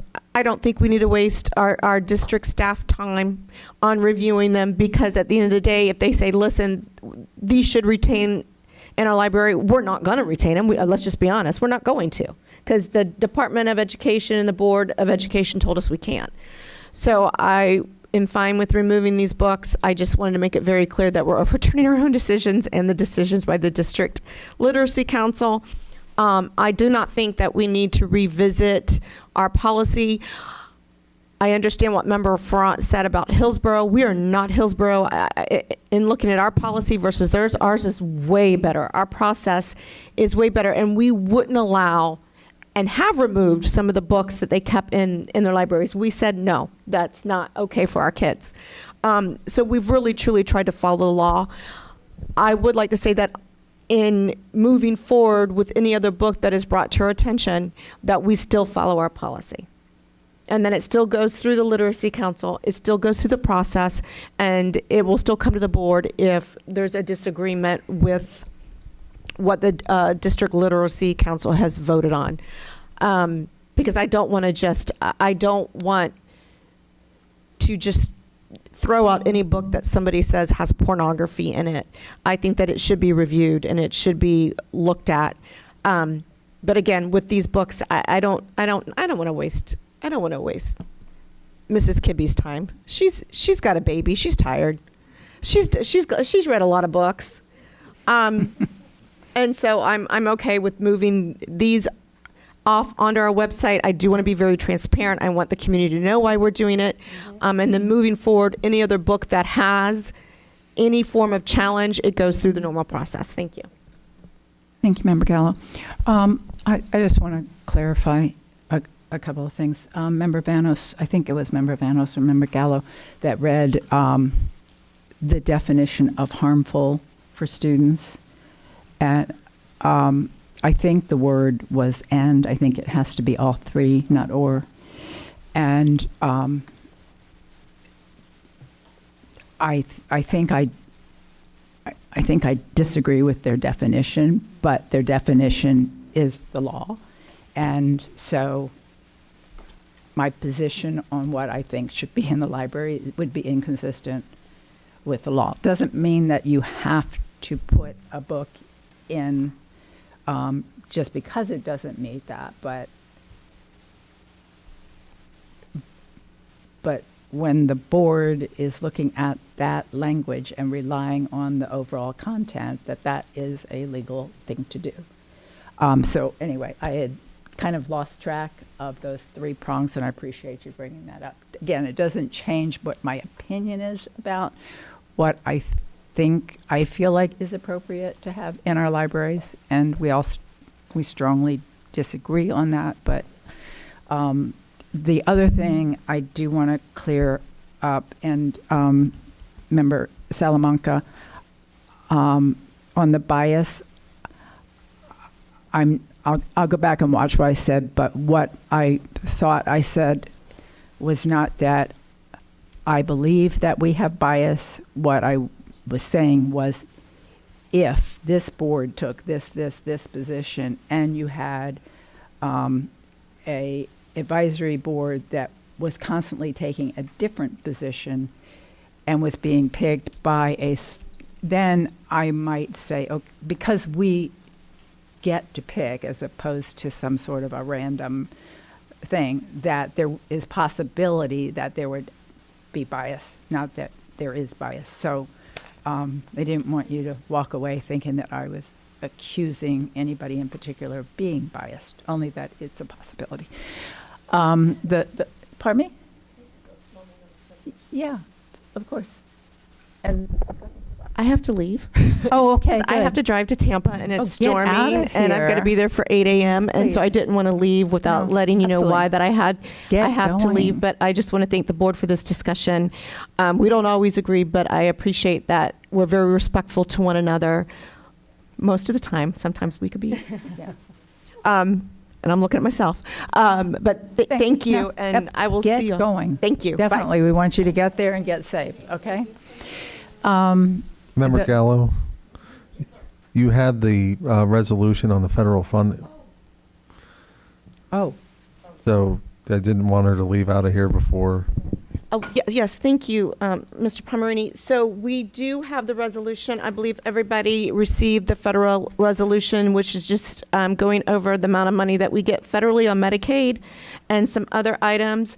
It was in your inbox, so I just want to get consensus that we can move this proclamation forward and share it with our delegation and our state legislature. Anybody disagree? All right. Definitely. Thank you for thanks for bringing that to us. Thank you so much. Super, and thank you, John, for reminding us. One closing thought on this, I not frequently, but from time to time, I have people that tell me how, this book thing is outrageous and I can't believe what they're doing. And they're people that I'm kind of surprised that that's what they're saying, just kind of like knowing them and thinking, boy, if they saw the content. And so I have shared a couple of books and explained the value of the books. And, in explaining the value, there's like head nodding. And then I show them the particular text. And the response has been, you can't be serious. That's in your libraries. So I don't know that we can know what the community really thinks, because I'm talking to a handful of people and somebody else is, but I don't think there's a real understanding in the community of what is or isn't in our library. I had one individual who said that he put books in the library that had been taken out of the library, not ours, but I was like, which was scary because you wouldn't want one of our librarians being punished for it. But anyway, even in talking to him, he felt it was so important to get these books back. And so I gave him an example of a book and asked him to read it. And afterwards he was like, oh my God, okay, that's not the kind of book I was putting back. So I do think there may be a disconnect. I had this idea, a flash, and very quickly decided it was a really bad idea, that maybe communicating with all of our parents and saying, this is what the book is about. This is why it's very valuable. Here is the language that is found by some to be, and then get feedback. I thought, okay, then I'll know. Is this a trigger point for folks or not? But then I realized we'd be flooded with emails on both sides of it, and but the other thing that went through my mind, quite honestly, is for the folks who think and feel like I do, and I don't think I'm way out there, that I would hate to see people pulling their kids out of public school because they felt that not just that there were books in the library, but losing confidence in a board that doesn't feel the way they do. So I know that doesn't mean that a lot of people wouldn't keep their kids in, but it is something that does cause me some concern. You're not seeing in the news what's in the books because the news can't say it. So it's just, I'm just sharing that with you all because you may strongly disagree with me, but I do think that there's a sector of our population that's not aware and would be uncomfortable, disillusioned by the content. So that's my last words on this. Member Byrd?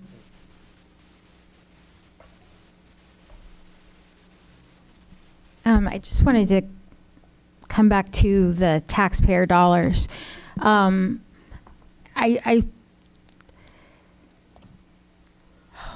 think it's very interesting to comment about the taxpayer dollars being spent on these handful of books that when they've been pulled, we've seen that there's maybe 4 copies in the district or 6 copies of this one. It's not a lot of taxpayer dollars relative to the taxpayer dollars that we've wasted on this whole process because of an issue that's become a political talking point for people to run for office and use for their political gain. We spent $400,000 the first summer of this bill. This is taxpayer dollars. Money that could be in our operating budget, money that could be giving raises. Let's think about how much focus we could do on the basics, how much excellent education we could be providing, how many more teachers we could have hired with all of the money that has been spent on a handful of books. This is why I don't want to do this anymore, because I feel like we are in a crunch for money. If we want to be really honest, we really should be talking about why we are spending so much money on library books that are not in circulation, that are not getting checked out. Let's talk about why we have $25 million, I think, is the number I got from Doreen for staffing, which I know we have to have media specialists. But it's not just media specialists, there's clerks, there's all kinds of other positions. But also the amount of money that is going into even buying books that are sitting on shelves that are not even getting checked out. We are talking about making budget cuts to the education of these children, yet we're willing to spend $400,000 or even giving, I don't know what is all going. I've asked for the numbers about what is continuing since that first summer, what we've spent on this process. I don't even know if we could quantify what we spent because so many hours, staff hours have gone into this issue. But it's just, if we really are going to talk about taxpayer dollars, let's talk about really how this has been a huge waste of taxpayer dollars, in my opinion. And then I also wanted to kind of touch on Member Vanis's concern about, and I know this is going to be the concern of some parents, that we are acquiescing to the state and we are avoiding, or we're rolling over. I agree, this is not good. This is wrong for us to skip over our policy. It's wrong to overturn all these decisions, but I'm willing to die on hills for kids. I was willing to do it for masks. I was willing to risk being pulled out of office for that issue because that was a life or death issue. This one, I do not feel that way about. I will stand up when I need to stand up. This one, I do not feel like it's necessary, and I think it's already been a huge waste of time. Thank you, Member Byrd. valid points all the way around. Thank you. Member Douglas. I too agree with Superintendent. I mean, at the end of the day, I'm just as tired as my colleagues here talking about these books. Talking about this, we are not taking this issue lightly. It's very serious. I do not want my kids to read pornographic things as well. But let's face it, we have a process in place, okay? We have experts that read those books and determine if they are pornographic or not, all right? So we have a process. We're talking about taxpayer money, but listen, we are trying to give different viewpoints to our kids. We are trying to make them, aware of what's going on in the world and different cultures and different viewpoints in the world. Okay, sometimes you may not like it, and the definition of pornographic, listen, I come from France, and my view of pornography may not be the same as yours. Okay, I'm just saying. All right, truly. So we have a really broad definition of pornographic, and we are wasting time and money in that subject of books that are maybe 4 or 5 books in the library that kids don't even read.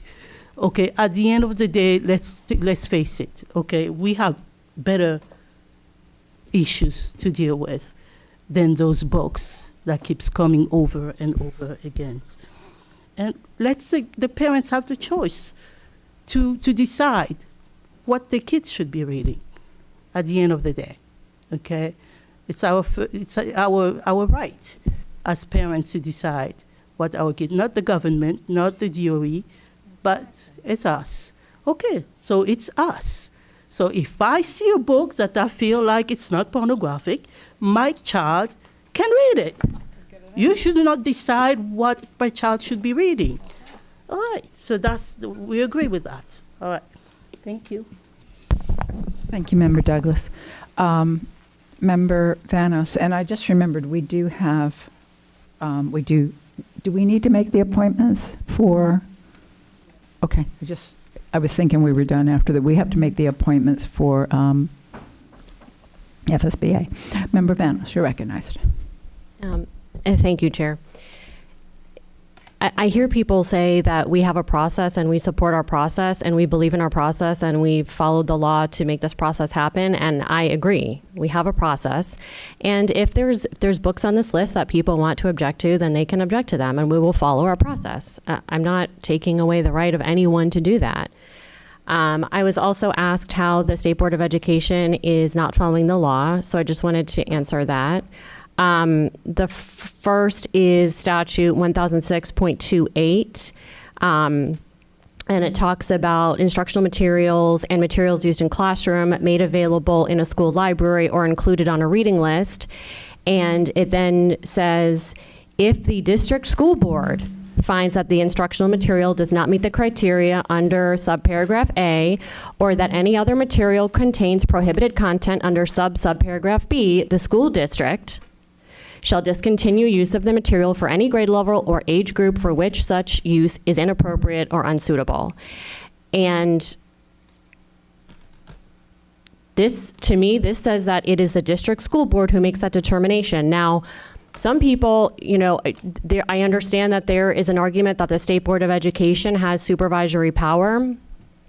But I think that when we have a specific statute on point to the topic, that controls over a general power of a board. And then the second area where I believe that they are not following the law is Florida Statute 847.12. And this is the one I mentioned before, where it talks about, first of all, it says, it is unlawful for any person knowingly to sell, rent, or loan for monetary consideration, which doesn't sound like in a school, to a minor, Any picture, photograph, drawing, sculpture, motion picture, film, video cassette, or similar visual representation or image of a person or portion of the human body which depicts nudity or sexual conduct, sexual excitement, sexual battery, bestiality, or abuse, which is harmful to minors, or, and then it goes through B, and which is harmful to minors. And then it says, any person violating any provision of this section is guilty of a felony of the 3rd degree. This is what the State Board of Education was referring to when it was talking about criminally prosecuting media specialists and school board members. But again, there is a requirement that it has to be harmful to minors. The state tried to change the definition of harmful to minors this year through legislation, and they failed. So they can't just subvert the law and subvert what they didn't pass legislatively by decreeing it, by 7 people decreeing it in Tallahassee. So that's the answer to that question. And then I would also just, it's been brought up like, are we removing books? And we're not hearing about it. And the reality is we are removing so many books through soft censorship that we don't hear about because media specialists are afraid. And so they're just pulling the books that they see on a list because they're afraid. So we don't hear about it because it doesn't come to us.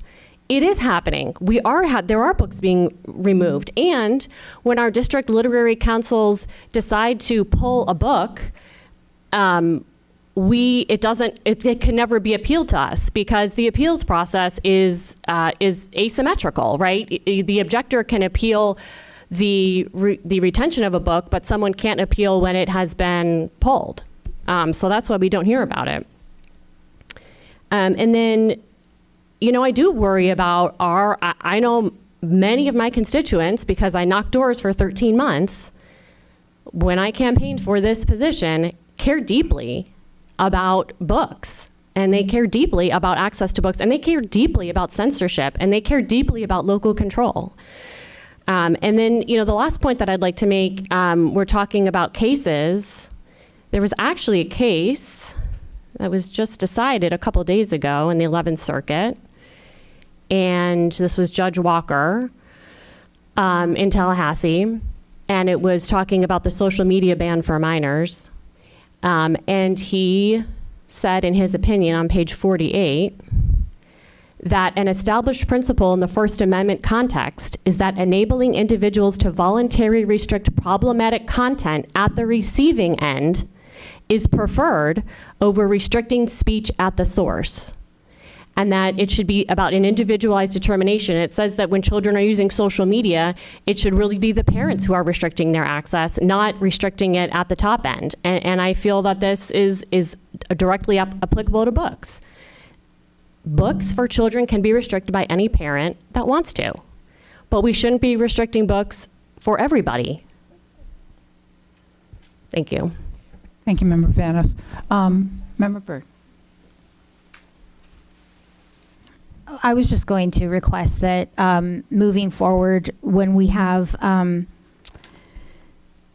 challenges that come forward and we have to publish those on our website, I would request that we stop redacting names. I don't know why we're redacting the names. I understand that it's to protect possibly a student, is what I think I was told.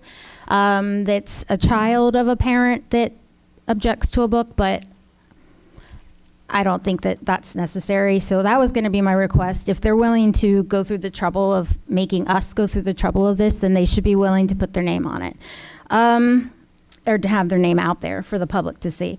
And then, but in response to Member Vanos, I lost it. Oh, well. Do you want me to go again? No, that's okay. That's okay. That's fine. Go ahead. Okay. Go back to 1469 or whatever. Okay. You have your answer, Dr. Vasquez. And John, do you dare to give I'm sorry, Dr. Vasquez, do you have a couple of other things? No, actually, no, I think we're Okay. good. I just want to make sure that we're all on the same page. We are not going to revise our policy. Any further challenges that come before us will continue to follow the process within our policy, and we will remove the, I believe, 13 books that we have and indicate so on our website the reason for the removal. Thank you. I appreciate that. Absolutely. John? I do actually dare very briefly. In the audience, you may have seen Sergio Ruiz. He is our new staff attorney 3 for facilities and construction. How are you? And So- now he's gonna be like, never mind. I've been trying to figure this out So- the entire meeting. Yeah. Have you noticed my eye contact with you? I'm like, who is he? What's he doing here? So I just want to let you know about Sergio's credentials. He comes to us. He's been a lawyer since 2017. Is he already signed on? Yes, he is. Okay. He starts. Have contract, You all he can't go approved. You all approved him tonight on the Okay. consent agenda. Sergio went to FAM, I believe it is, law school. He also got 2 LLMs from the University of Miami. He is board certified in construction law. We are fortunate to get a candidate of his caliber. We are looking forward to him working with our facilities folks. We're going to sit down when he comes on June 16th. We're going to sit down with the folks in facilities, and we're going to get together and make sure that we're all on the same page. But I wanted to make sure I introduced him. We are thrilled to have him, and we are looking forward to having him on the team. Wonderful. And that is the end. You passed the biggest test, right? You sat through this entire meeting. Yeah. Doesn't have a thing to do with construction, and you hung in there with us. Thank you. We're not going to ask your opinion on books, okay?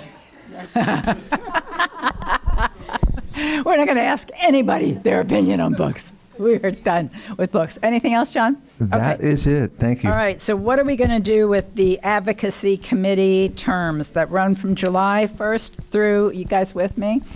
If you're not paying attention, you're about to be nominated. Okay, there. Okay, so representing your district in statewide advocacy would be Member Salamanca, because she was busy talking.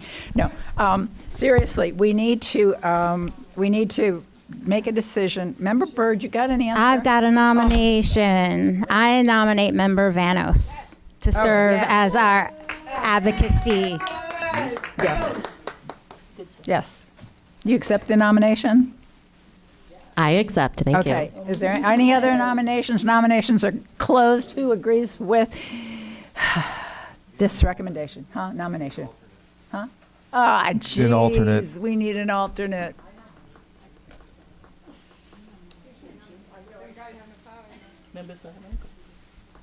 I nominate Douglas. Member Douglas. What? No, but I went first, so. Yeah, she did. She beat you. Nominations are closed. Yes, on the said one name. Okay. Okay, I accept. Okay. Okay. Again. Oh, this is bad. I thought there were, I'm sorry, I thought there were like 4, I thought there were 4 different things we had to, yay. Oh man, you just made my day. Okay. Any committee reports? Anybody have the nerve to try to give a presentation at this point? No? Okay, go ahead. Okay, go ahead. No, I just wanted to end it on an awesome, positive note. I was super excited. I took my discretionary funds and was able to send 33 District 3 teachers to the Read and Write Institute that's done by the Read Charitable Foundation. So these teachers were able to go to a week-long training on the science of reading, and stopped in and just checked it out. And I sat through for a couple of hours, and it was just so incredible. I mean, I learned so much stuff. Really, really amazing. Every teacher I talked to said, I wish this was taught in the university when I got my license, when, going through their teacher training, teachers that told me I've been in teaching for over 20 years, and this is fantastic information. That hands-on things. What's super exciting is they had, it was about 5 different like giveaway bags that was auctioned off, basically, not auctioned, but they did the little, like a drawing. And so 5 of the teachers got goodie bags to take into the classroom and hands-on items that they were able to use. And to make this happen, I was also, had to make sure that the teachers got a stipend to cover their week, which my discretionary funds did not cover. And so I reached out to community partners. And so I just want to say publicly a huge thank you to FundSpot USA, who gave an incredible amount. I had to raise over $22,000. And so they gave a huge amount of that, and just other, community partners and businesses, even just people in the community who support our teachers and making sure that our kids can learn how to read and write, and really incredible things that I'm excited for, and something I'll continue in the future. So thank you again for allowing me to do that. Thank you. Thanks for sharing that with us. That is awesome. And if there's no further business, the meeting is adjourned. Thank you.